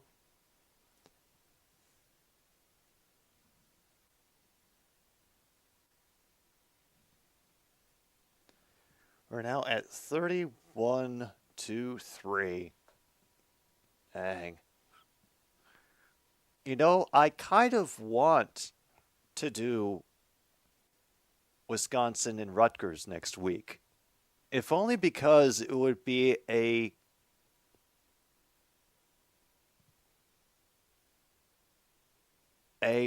perfect demonstration for the gaps that exist between, a lot of these football programs.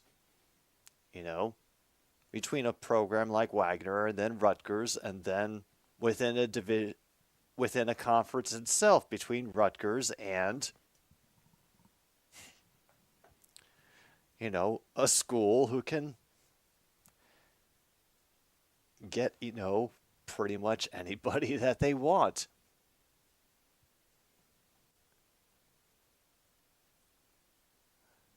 Still waiting on that kickoff from Rutgers. They're taking their time, moving along. They're going to squib it. Will be collected at the 8-yard line this time. Early tackle at the 19, and they will go no further with a couple of extra steps on the returner. But apparently nobody saw that, so no flag.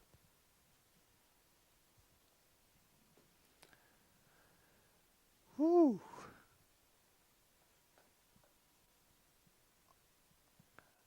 Oh yeah, that would definitely be an interesting game for next weekend. Just for the sake of scientific observation.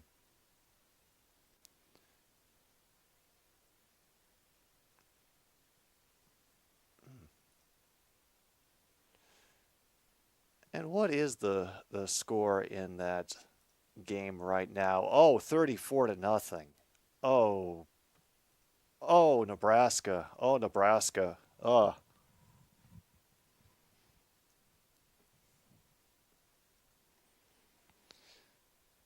Meanwhile, oh, we do have Canadian football going on at the same time, and then Ishii and Pizdle appeared somewhere back there. Ah, fantastic, fantastic. Meanwhile, they're tending to another Wagner player that's down on the field. It's trying to see if he can put any weight on his ankle. We'll take a timeout in the meantime. Ah, oh, Mr. Pizzle's still here. Well, Rutgers is definitely dominating Wagner, in case you were wondering how the game was going, Pizzle. Uh, Rutgers QB has had one passing touchdown and two running touchdowns. We haven't had a bingo called yet, although I've been desperately trying to drag one out of this game.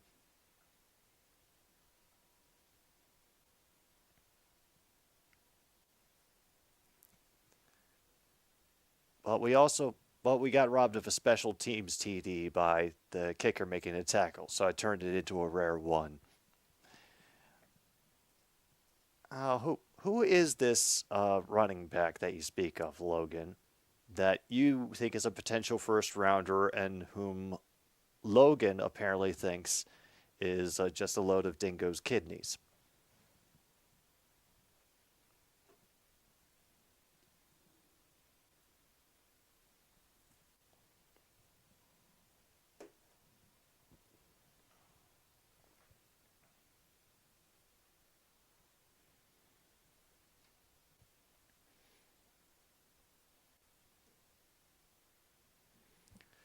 Ah, that I know it might hurt for some of you to be thinking about draft stuff this early, but as we've seen for Bears fans, it might not hurt to just start looking.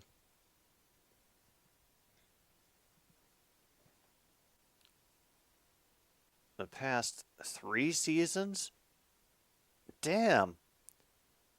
What'd you draft him when he was a fetus, or did he start college early at 17? Braylon Allen. Luke agrees that he's good, but he doesn't believe any running back is worth a first.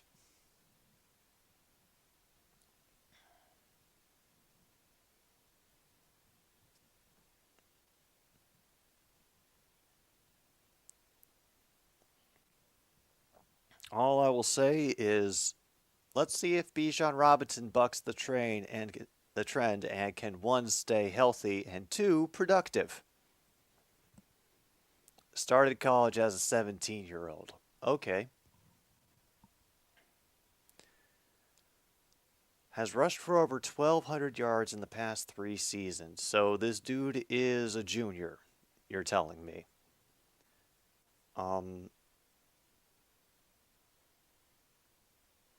Is he planning to go into the NFL early, or because if he does, best of luck to him. Oh, shoot, we got a new QB in for Wagner, I think.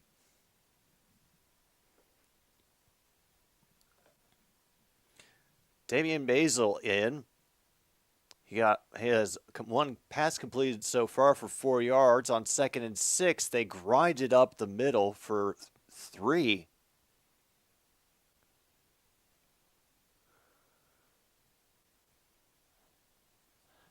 Woo.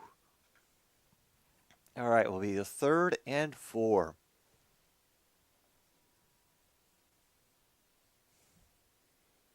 I think we've still got time going. Let me write this dude down. Braylon Allen, RB, Wisconsin. Oh, and everything collapsed from the edge in, so they cannot get any gain on that 3rd down.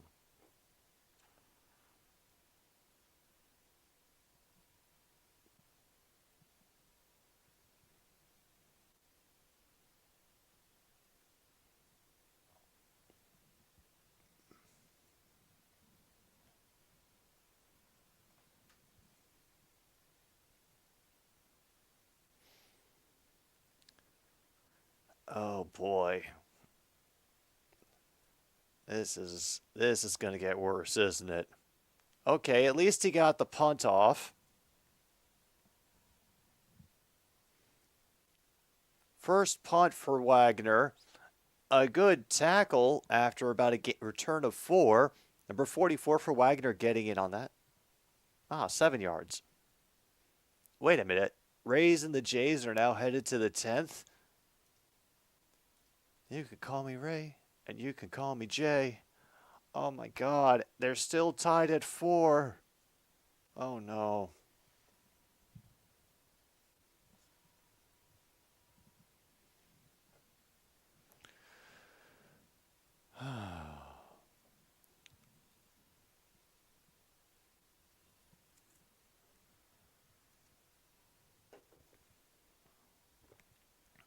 Oh, this could be a very rough, very long rest of the game at this rate.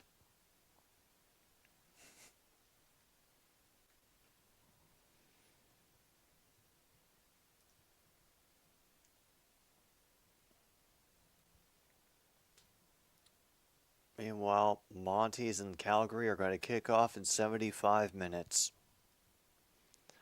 Anybody, in case you didn't know, if you go to the CFL.ca website, there's actually a menu you can go where to watch that will give you a link where you can watch the games for free.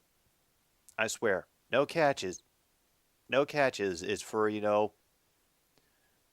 for U.S. and international viewers, and anybody else who doesn't have access to TSN, on the outside in some way, but they assume that you do in Canada. So if you're interested in that, that's an option, and I wish more people knew about it. So spread the word.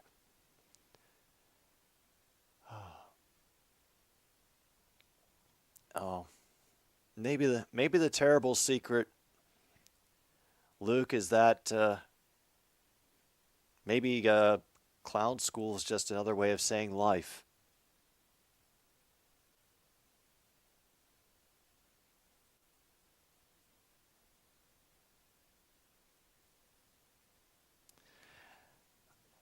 All right, we're taking the slow clip package back into the game finally. I guess they're having some kind of homecoming weekend at Rutgers as well.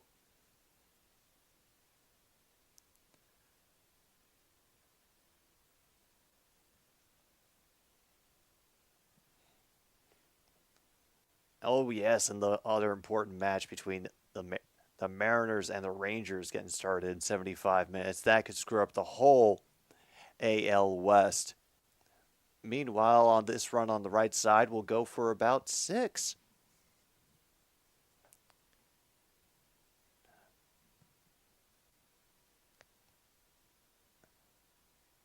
Manangai going in there and getting it done once again. They've been rotating backs all game and have been having success no matter who is in the backfield.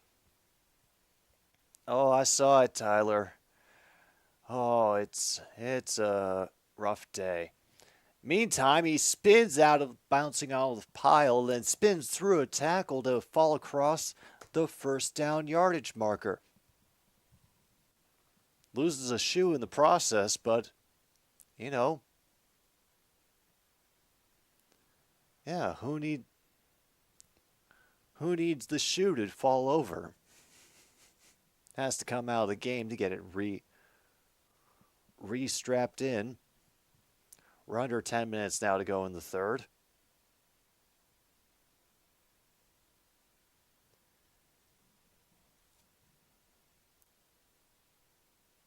Wimsett under center. He will fake the handoff.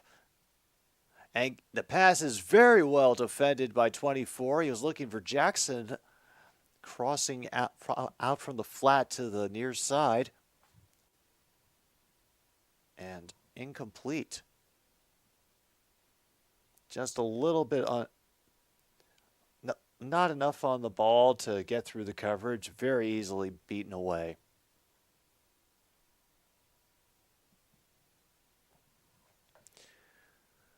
All right, Wimsett out of the gun.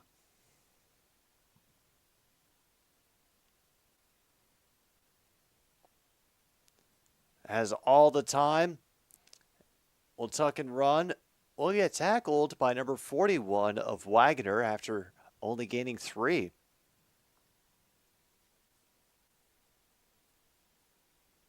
And Manangai is back out on the field.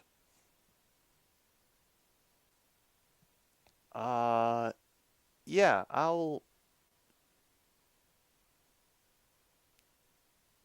Yeah, if you got a link for it in Discord, I'll check it out when we get to the end of the third quarter. Oh, yeah, no, I have no doubt he's a talented player, but just whatever's going on right now with his mental health, you know, I just hope that he's got a decent support system outside of the team that will be able to help him out. Awesome. Yeah, I definitely keep forgetting where I've left my phone. Oh, good. It's under the pile.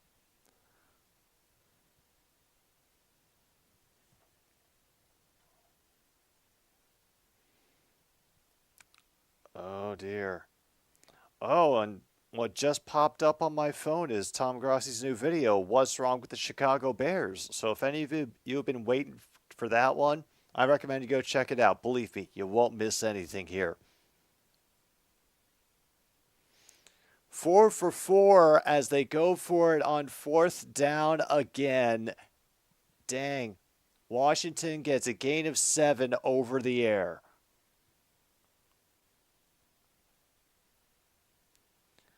So Mel Kiper is already comparing him to Derrick Henry due to build, but a little more speed than Derrick Henry.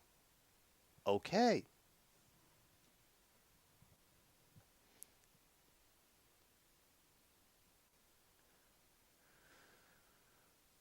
All right, and they'll hand it off to Manangai again, and that'll be an easy run of 6.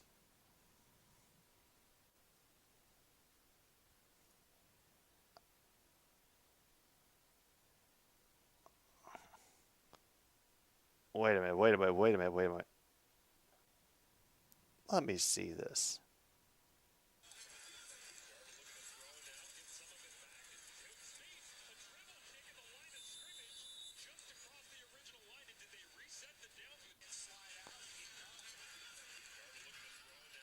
Okay, True North, you're going to have to explain this. Apparently, the Alouettes,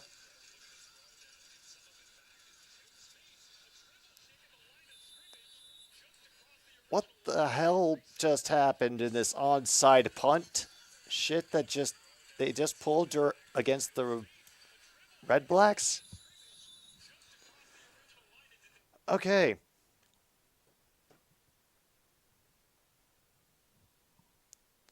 Oh, yes. I forgot. I saw that Missouri was playing today, but I have forgotten who.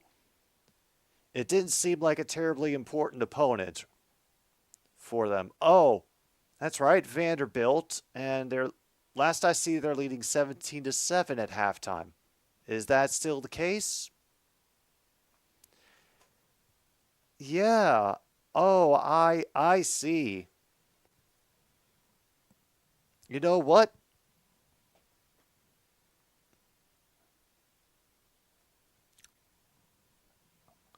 And this just happened? Like just now? Or when the hell is this from?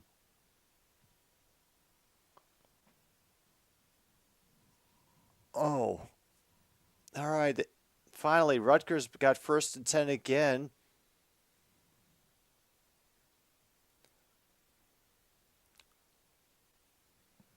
Mananga stopped by Adeyemi after a gain of 2. They're still in down territory. They haven't gotten to the and goal yardage just yet. Clock's still ticking away. We're at 5:14 officially. I'm still playing catch up. It was about an hour ago. Oh, goodness. I don't know what the hell that was. I've never seen it before, but screw that. That's a rare number 2. Yeah, JPA football, one of the blue tick clout chasers, has a clip up of an onside punt attempt in the CFL, or a game between the Alouettes and the Red Blacks. Maybe don't watch it through him, but I don't know what the hell I just looked at, and I'm going to try to forget it.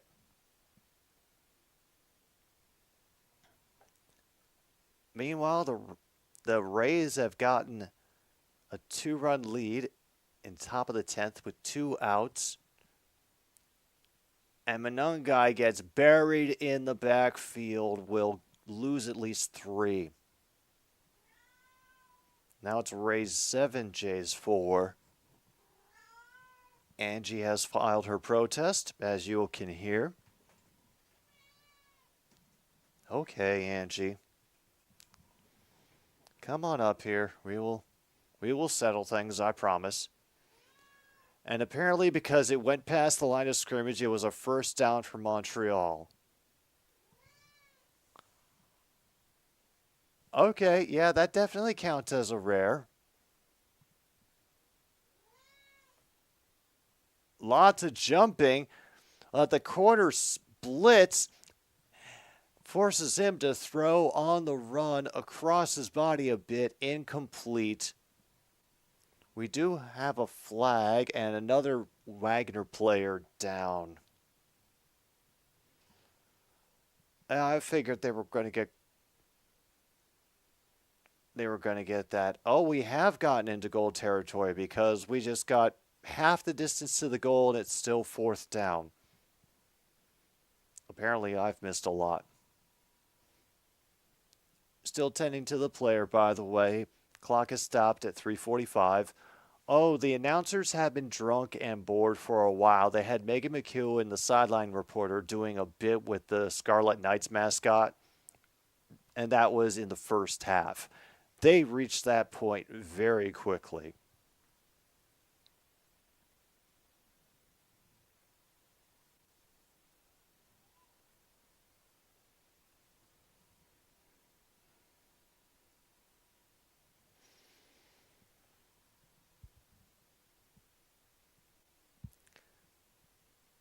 All you need is a fumble. Well, credit to these teams. They have been doing very well at keeping control of the ball. Even with the sacks that have happened, I don't think I've really seen a loss of possession like that at any point. So, good on them for fundamentals, I suppose.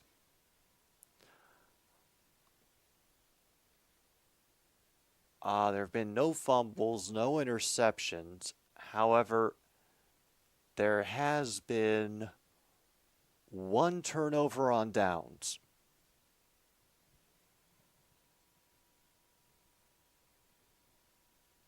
And I count those separately from fumbles and interceptions.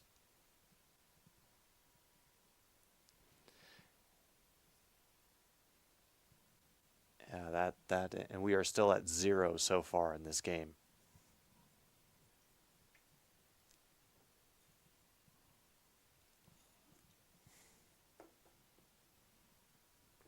Oh damn, we are out of Screw City. Well, at least for this broadcast anyway. Saving more for later, but I also got to make sure that I get to all the sponsors, and although I don't really need any at the moment, I will thank our longtime sponsor, Legal Coffee, the Mexican instant coffee that is 99.5% guaranteed to not contain methamphetamines or copium. And as I've said, I'm very dedicated to helping everybody manage their copium levels during this NFL season, and I will get to that in just a moment after we deal with this fourth and officially one now, but they just run right through it. It's Kyle Monange who gets another running touchdown for the Rutgers Scarlet Knights.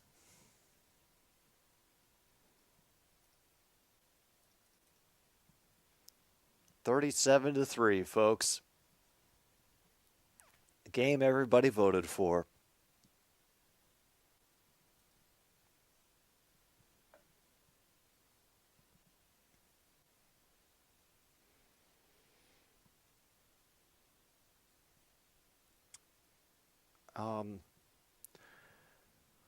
I'll be honest, I'm not sure how much Jameson Williams will actually be involved as anything other than a decoy, which is what we essentially use Josh Reynolds for on a number of plays during our game earlier this week against the Falcons.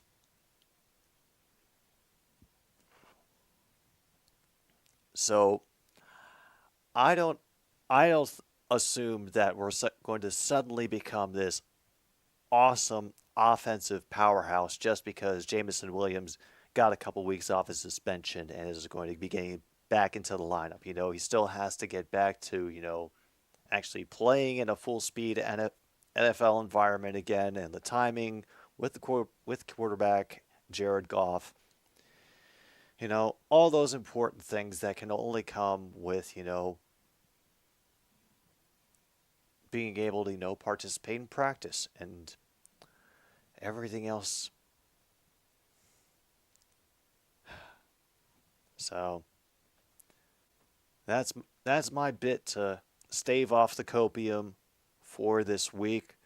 I hope y'all will take a moment to do the same for yourselves because,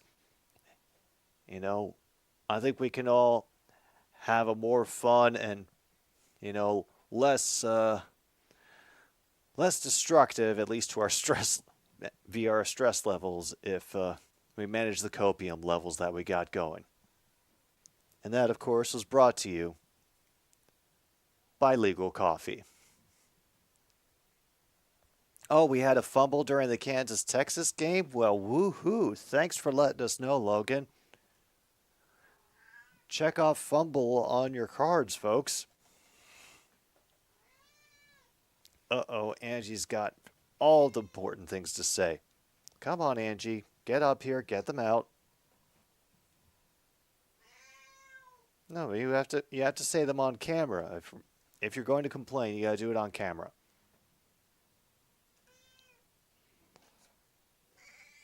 Okay.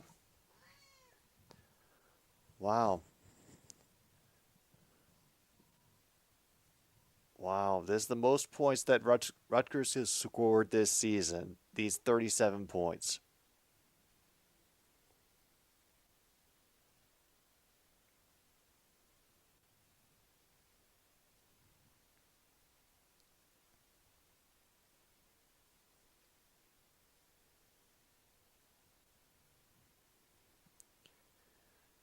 They did make the point after, and now comes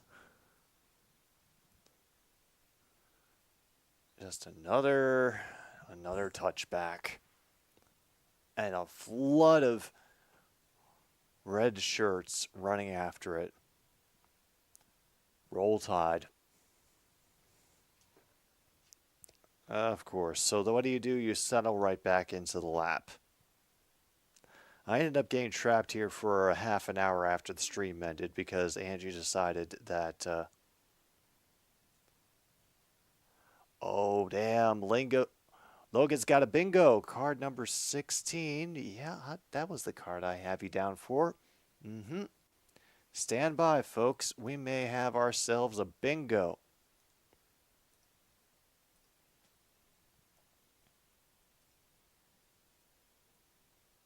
And once again, no gain by Wagner on the ground.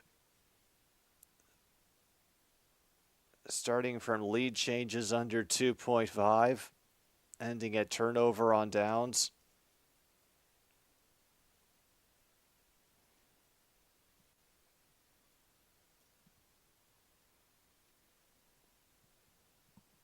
Well, we've only had one turnover on downs so far this game, if I remember correctly. So, unless there's something I'm missing in the game box score, which I would be able to read if Angie hadn't suddenly taken possession of both my lap and the mouse pad somehow. All right. Let's check. All right, no fumbles.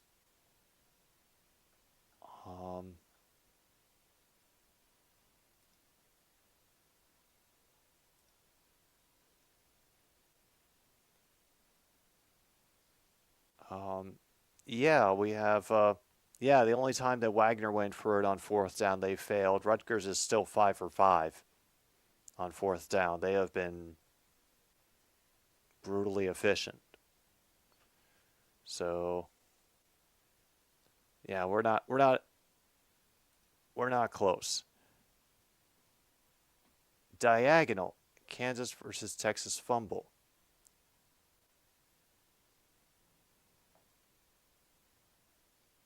All right, so let's look at this card again. 16.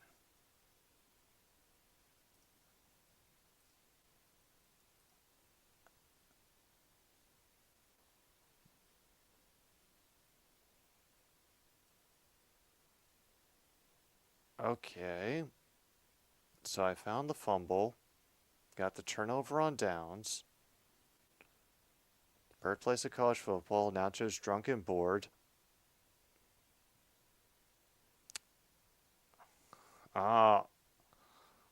Logan is willing to call the number of lead changes as staying under 2.5.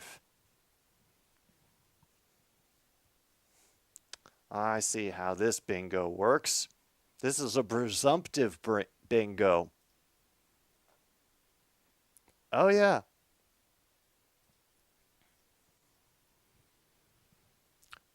Yeah, well, you do not get to celebrate this bingo, Logan, until the end of the game, and it has to stay that way. That Wagner does not take the lead, and some horrible random thing happens. Meanwhile, we get pass interference on Wagner. Oh. So it just helps them all the way across the field.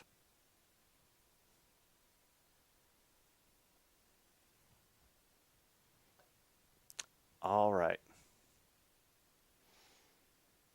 Oh, man.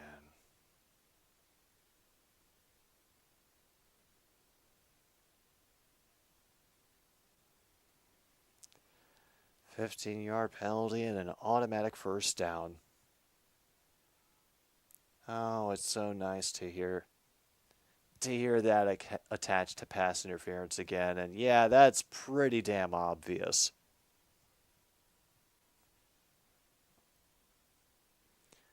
All right, they're at their own 40. Wimsatt out of the gun. Wait a minute. Who is that who's out? Who is the back that's out to his left now? I think that might be Brown.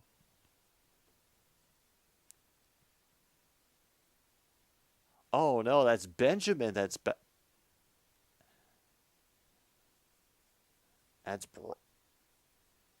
okay. That was Brown. Great.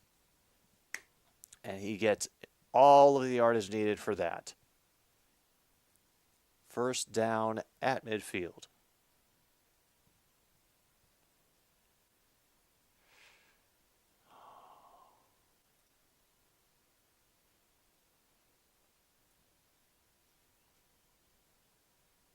A soft snap. They hand it to Benjamin again, and they're going to give him a yard and a half. I thought he got stood up after one. Okay. Oh, we are so close. We are so close, folks. We're going to have only one more quarter to go. And then we will have made it through Wagner versus Rutgers. Okay. All right, Wimsatt in the gun. 3 receivers over on the near side. Backstaying in coverage. Rolling out to his right. Fakes the throw. Gets tripped up early. Will be brought down inbounds. We'll only get 3 on the ground for a 3rd and 5.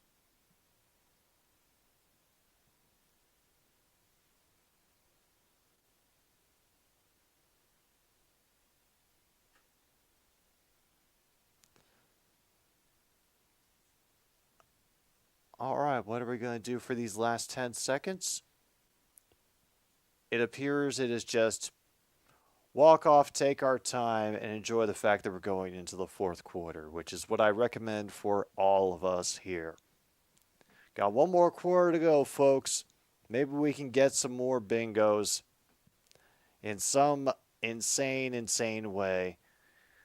And now we get to rest. Pause for the cause on 106.9 Click FM for another stupid sports show. Thank you for being here, everyone.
right, folks, we are back, and apparently so is the fourth quarter for Rutger and Wagner's. We got another good stop by Wagner. This time stuffing the rudder on second down. It'll be 3rd and 4 coming up.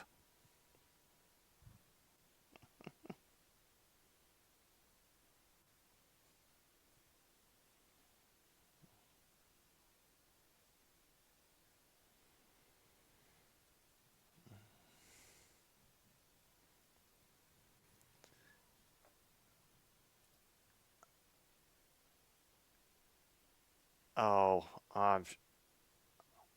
come on in, Cord man. Absolutely, you get with Benjamin rushing down to the Wagner 10 so they can pile on the points on the poor Wagner Seahawks. Oh, and I'd imagine, yeah, hopefully it'll be a break for you from whatever the hell has been happening in Michigan, Nebraska. Well, technically there have been points for both teams, so there is that.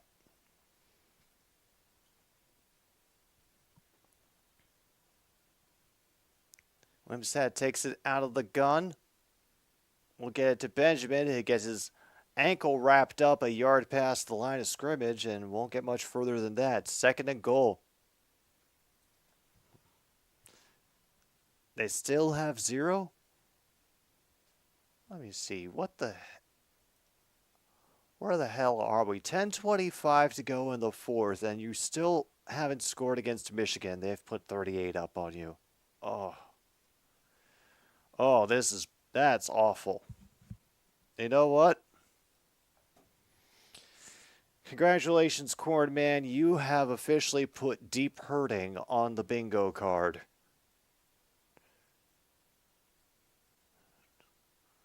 Oh my goodness. Did Benjamin really push through for a touchdown? And it is a touchdown. Jashawn Benjamin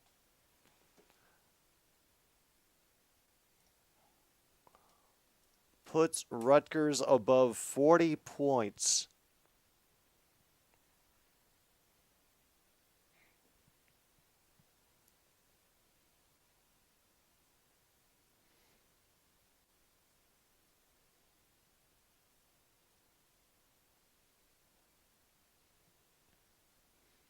Hey, honestly, Tyler, I just don't pay attention to the news about it, and I try not to think about it. Oh, absolutely. After this point after attempt, Cornman, we will do a rundown of what has been marked off so far in the bingo.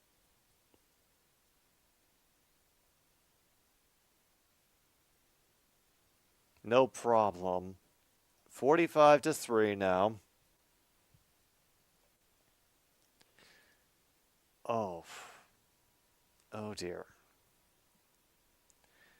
All right, so we have marked off what a catch, missed kick attempt, home QB gets first passing touchdown of the game, breaking news overshadows the action, deep hurting,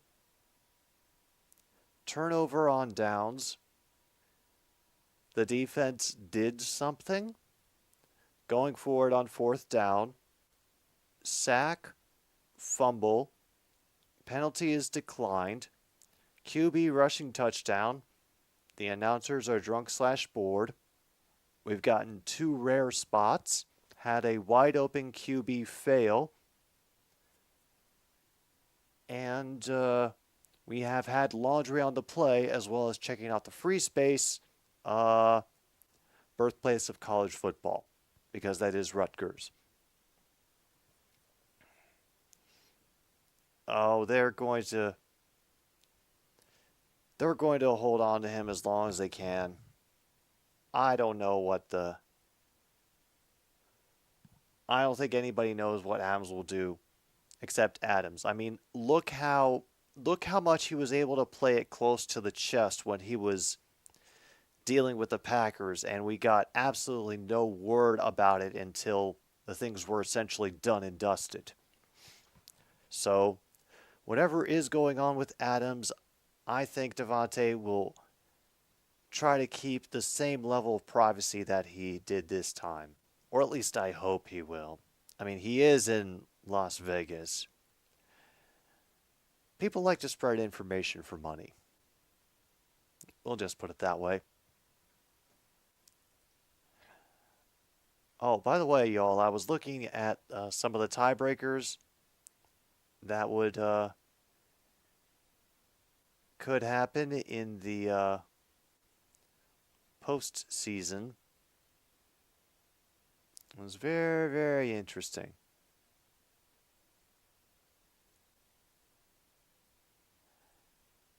And I discovered that because of how their win-loss records accumulated this season's, that actually, if they ended up tied, the Blue Jays would lose to the Mariners in the tiebreaker.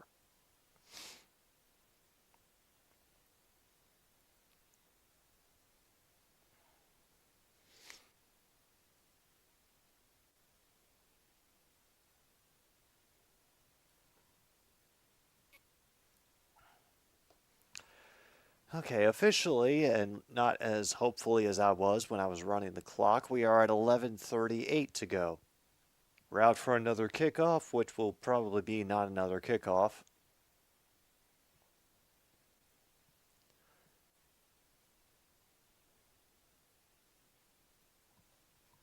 Yep, absolutely nothing.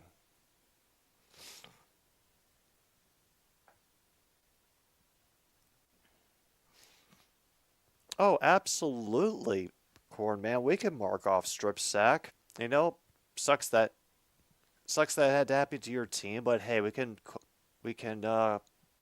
turn it into bingo for somebody maybe. Also, Jimmy G has been ruled out for this week's game against the Chargers.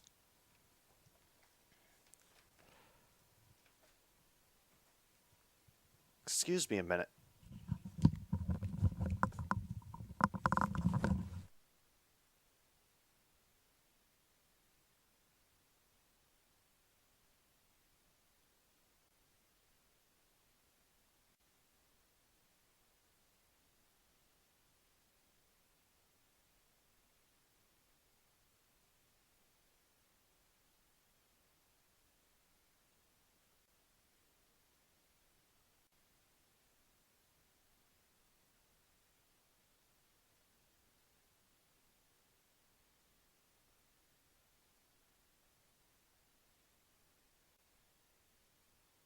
My nose real quick. Meanwhile, I come back to another player injured. This time it's a Rutgers lineman, it looks like, who's getting his ankle looked at. And now Michigan is winning 45-0. Oh. And for every great game, then there's the pain. Then there's the long, drawn out conclusion.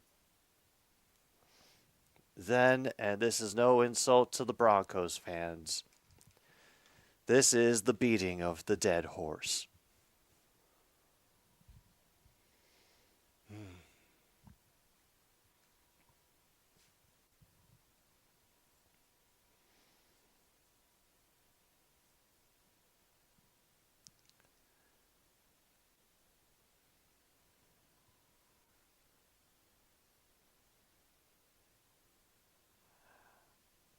I am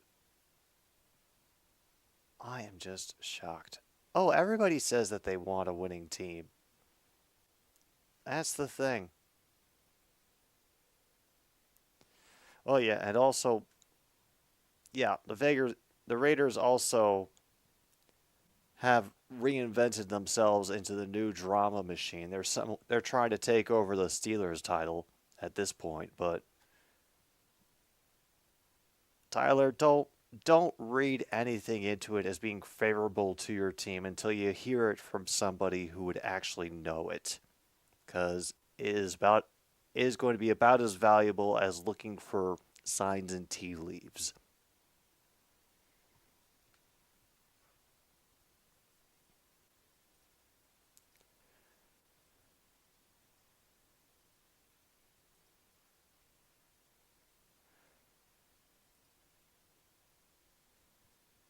Still on break for whatever is going down. And oh, number 90, Conga, is getting helped off the field. He is unable to put all of his weight on his right foot. Ooh. No Brian Hoyer. Aiden O'Connell will start for the Raiders. All right, Aiden. Let's see what you got.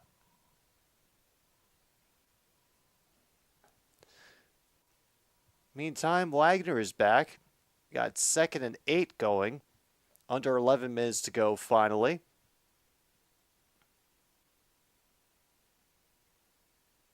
Just frozen in time for a moment. They were trying to lull the defense to sleep, and it kind of worked. It got them 6 yards. Okay.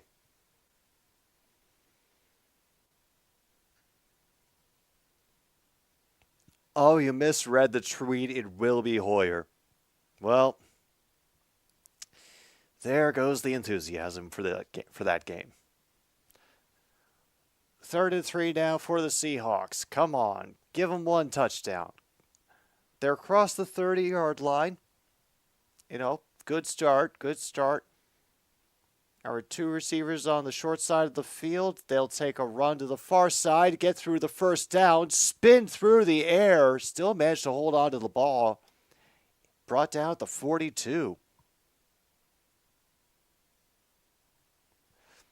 Oh, and apparently number 30 for Wagner was a transfer from Rutgers. So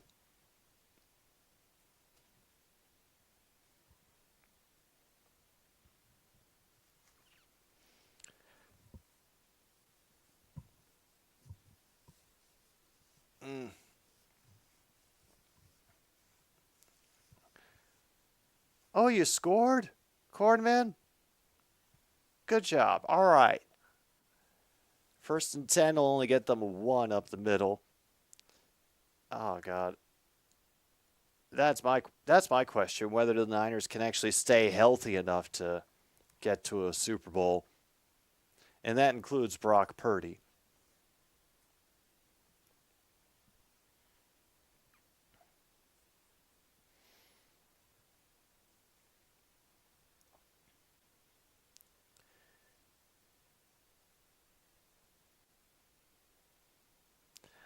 All right, sorry, I had to turn down the inane chatter for a moment.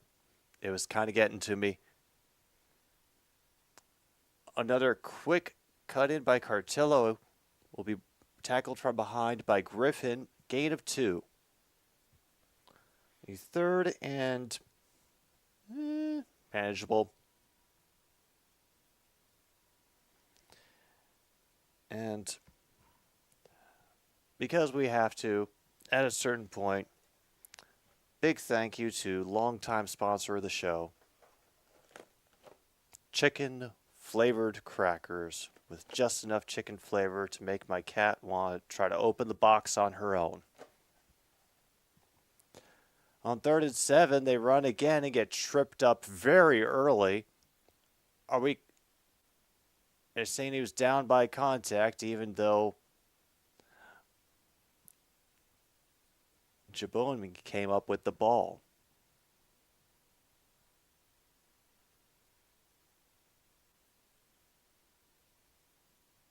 Yeah, that came out after he bounced on the ground.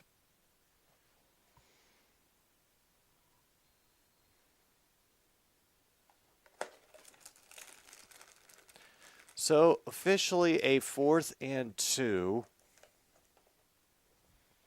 Oh, are they going for it again?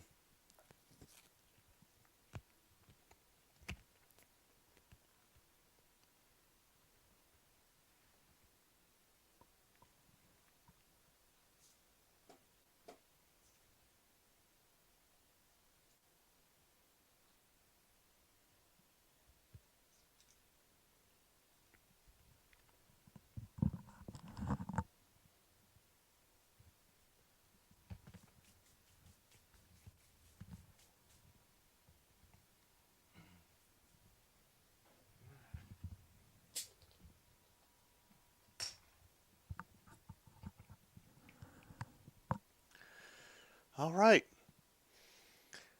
Looks like we'll be getting ourselves another touchdown from Rutgers soon. You know,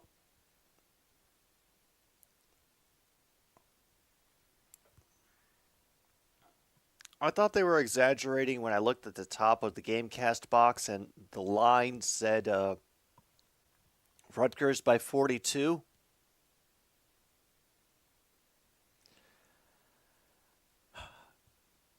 But that's where we're at right now. Right now, officially, Rutgers has covered the one spread that I could find for this game, which was Rutgers 42. Correction, there has been no confirmation either way whether it'll be O'Connell or Hoyer.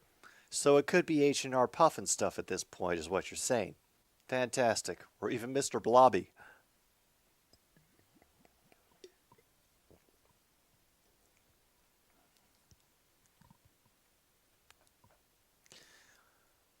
Oh, man. You know,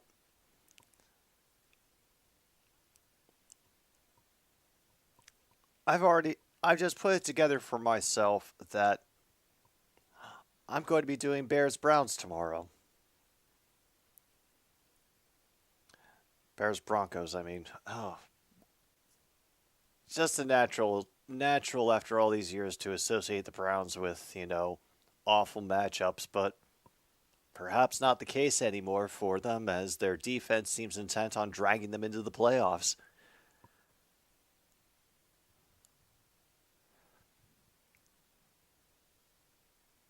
Talo Tagovailoa was 23 for 33 today in his game against the Hoosiers. Didn't get to catch all the statistics before they flashed away. They will punt instead. Fair catch made at the 11. Officially a punt of 39 yards.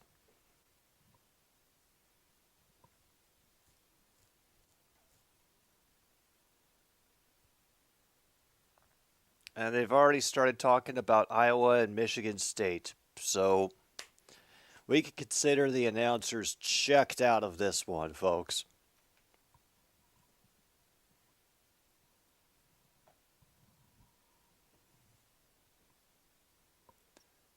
And they label it as Ascension Saturday.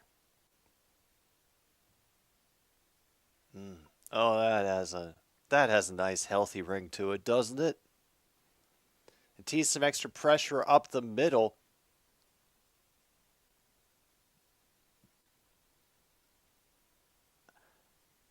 And Aaron Young's first handoff of the game. Meanwhile, they've put in the third string cornerback, Johnny Shepard. This is his first career appearance for the Scarlet Knights today, here in the last half of this game against Wagner. Current turnover total, just the one fumble.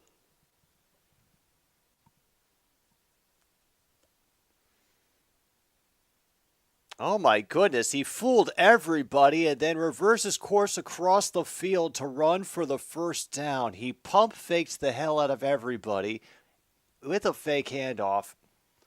Damn. That is definitely a 10-plus yard QB run. Mark it off on your cards and thank the third string QB of Rutgers for doing so.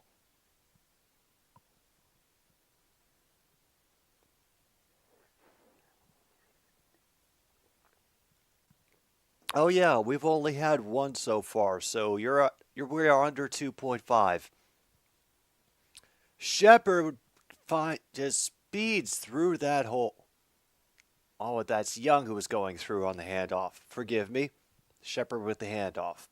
Got to connect these players a little better in the last half of the fourth quarter.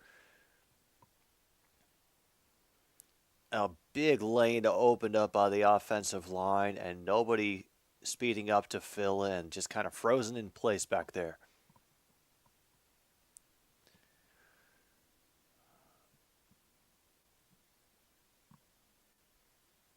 That's Young again on the ground. Will get About 7. Okay.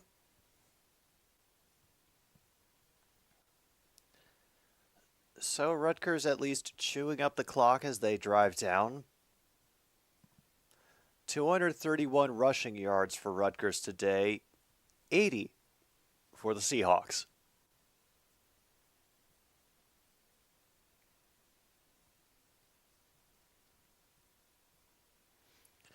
Rutgers has scored on all their possessions, by the way, and they just connected with Toure in Wagner territory around the 42-yard line. So, Johnny Shepard is his first major completion. Welcome to Rutgers, man.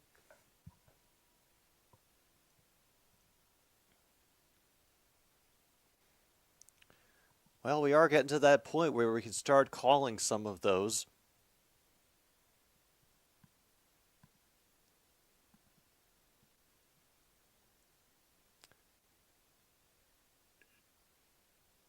Shepard letting the play clock drop. Down to 0.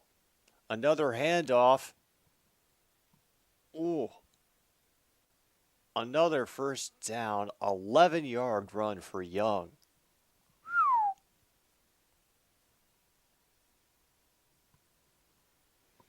All right, well, they're doing well against Wagner, but I think I might want to see how they do against Wisconsin.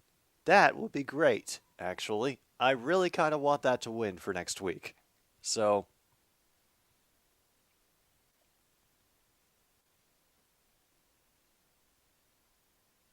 holy crap. They tried that fake again, but this time he was ready. On the pivot, Patterson does step out of bounds. There is a flag on the play as well. Clock will stop at 3:16.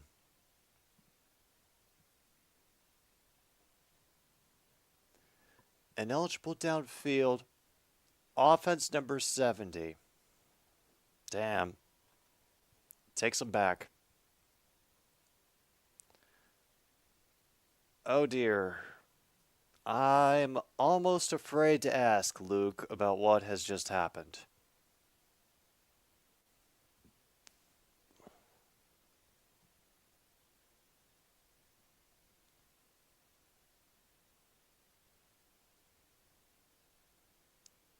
Oh, he's taken too long.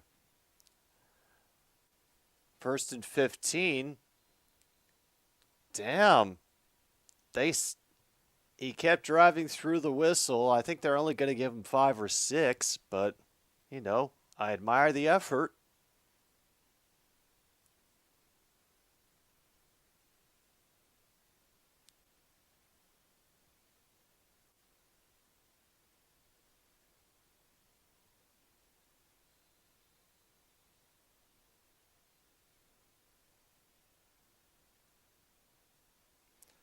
All right, 2nd and 8 now for the Scarlet Knights.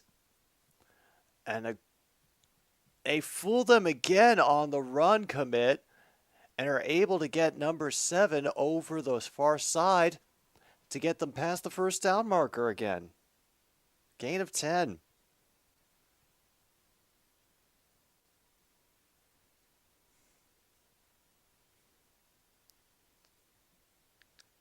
Oh boy.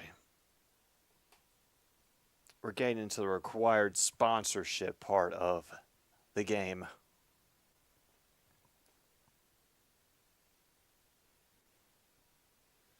Once again, Young doing the work will be pulling people with him for a 9.5-yard gain. Aaron Young. Oh, now I definitely want to see. Because now I see they have a couple of tools that they want to rely on.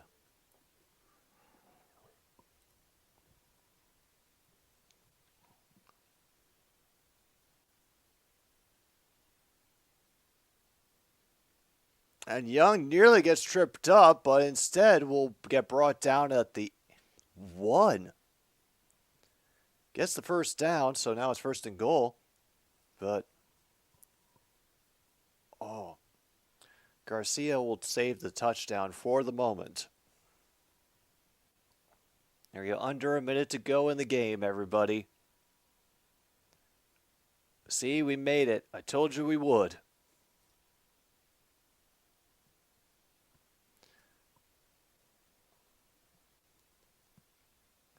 And then Young, he's no fun. He fell right over. Loss of a couple on that. So, no matter to Rutgers, they're just going to take their time. The game clock is currently 2 seconds behind the play clock, so they only really have to run one more.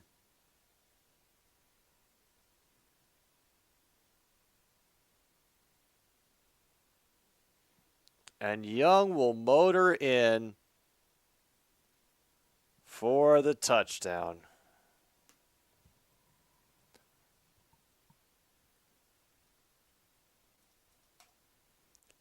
It is now 51-3.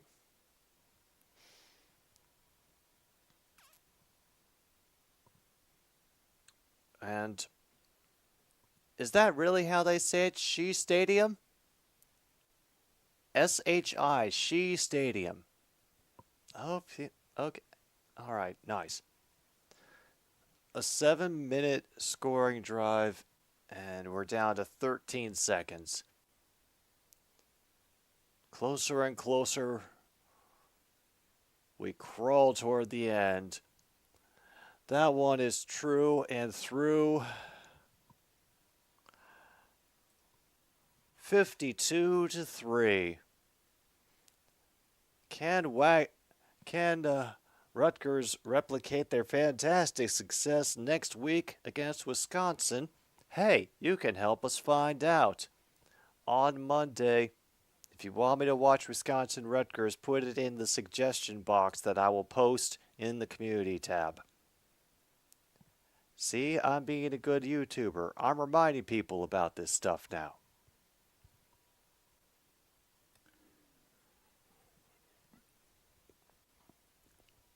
Oh, also, and Luke, I would ask you to pay mind to this especially because we are approaching Spooky Month.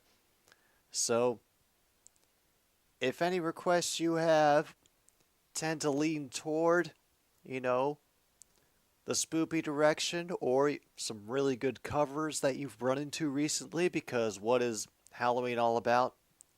Pretending to be somebody else. Feel free to save those up for future episodes of Stupid Streaming Show, because we got a while to go before we reach the proper Halloween show. And yes, we are going to do a proper October 31st on Halloween, Tuesday night, another Stupid Streaming Show. Yeah, I think your tentative bingo is now official, Logan.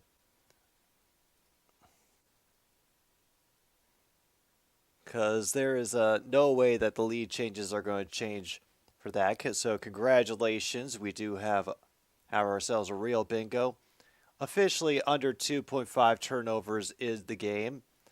Luke's bingo is now official. Turnover on downs is going to be under 2.5.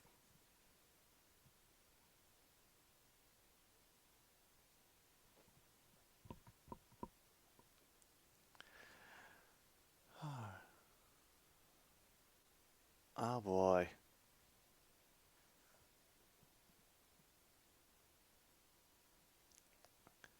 Card 22, top row. Let's check that one out while we are waiting for them to finish other things. Missed kick attempt, transfer, drunken board announcers, under 2.5 turnovers in the game, and breaking news overshadows the actions. Yes, there it is, and we already called Logan's. I know where his is. Oh, they're just dragging it out. I was hoping, I had all sorts of stuff ready for a blocked kick, a doink, awful fumbles to take out the quarter spaces and what I've come to call the keystone spaces. Basically the spots that are in the middle of all the outside rows and columns. But, oh yeah. Oh, the Rutgers fans are getting lively in the stands. Real lively. Could see them dancing. It was mesmerizing. Ah, just after I go through everything, Cardman shows up. We'll get one final card call because this is about to end the game right here with Wagner getting tripped up and called down inside the 10. So, we have what a catch, what a missed kick attempt. Home QB gets first passing touchdown of the game. Breaking news overshadows the action. Deep hurting. We have 10-plus yard QB run. Turnover on downs. The defense did something. Going for it on fourth down. Sack, fumble, penalty is declined. QB rushing touchdown. Strip sack. The announcers are drunken bored. Transfer. We got 2 rare spots. Let's see. We also had a wide open QB fail. Number of lead changes under 2.5. No number of turnovers under 2.5. Turnovers on downs under 2.5. Also had laundry on the play and the free space of the birthplace of college football. And I think that's all the ones that I can get to call, at least as far as things with the Rutgers Scarlet Knights and the Wagner Seahawks is concerned. Hey, did I manage to get a bingo on that?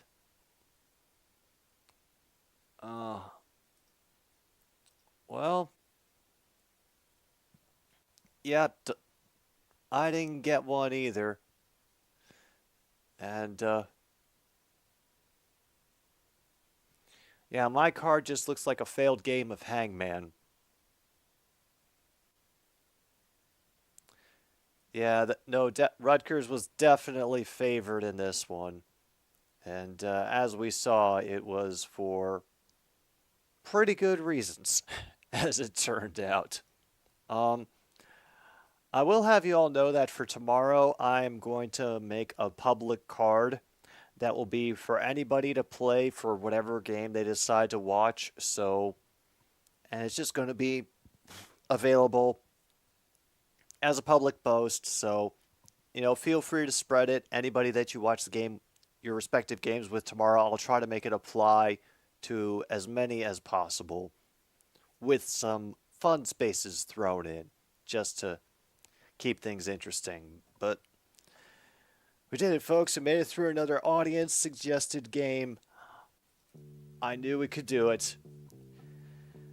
As the end of another stupid sports show, we wait for the baseball results to come in and whether the Mariners can ruin everything for the Blue Jays. We wait. Till then, I will see you tomorrow for Bears Broncos on 106.9 Click FM, another stupid sports show.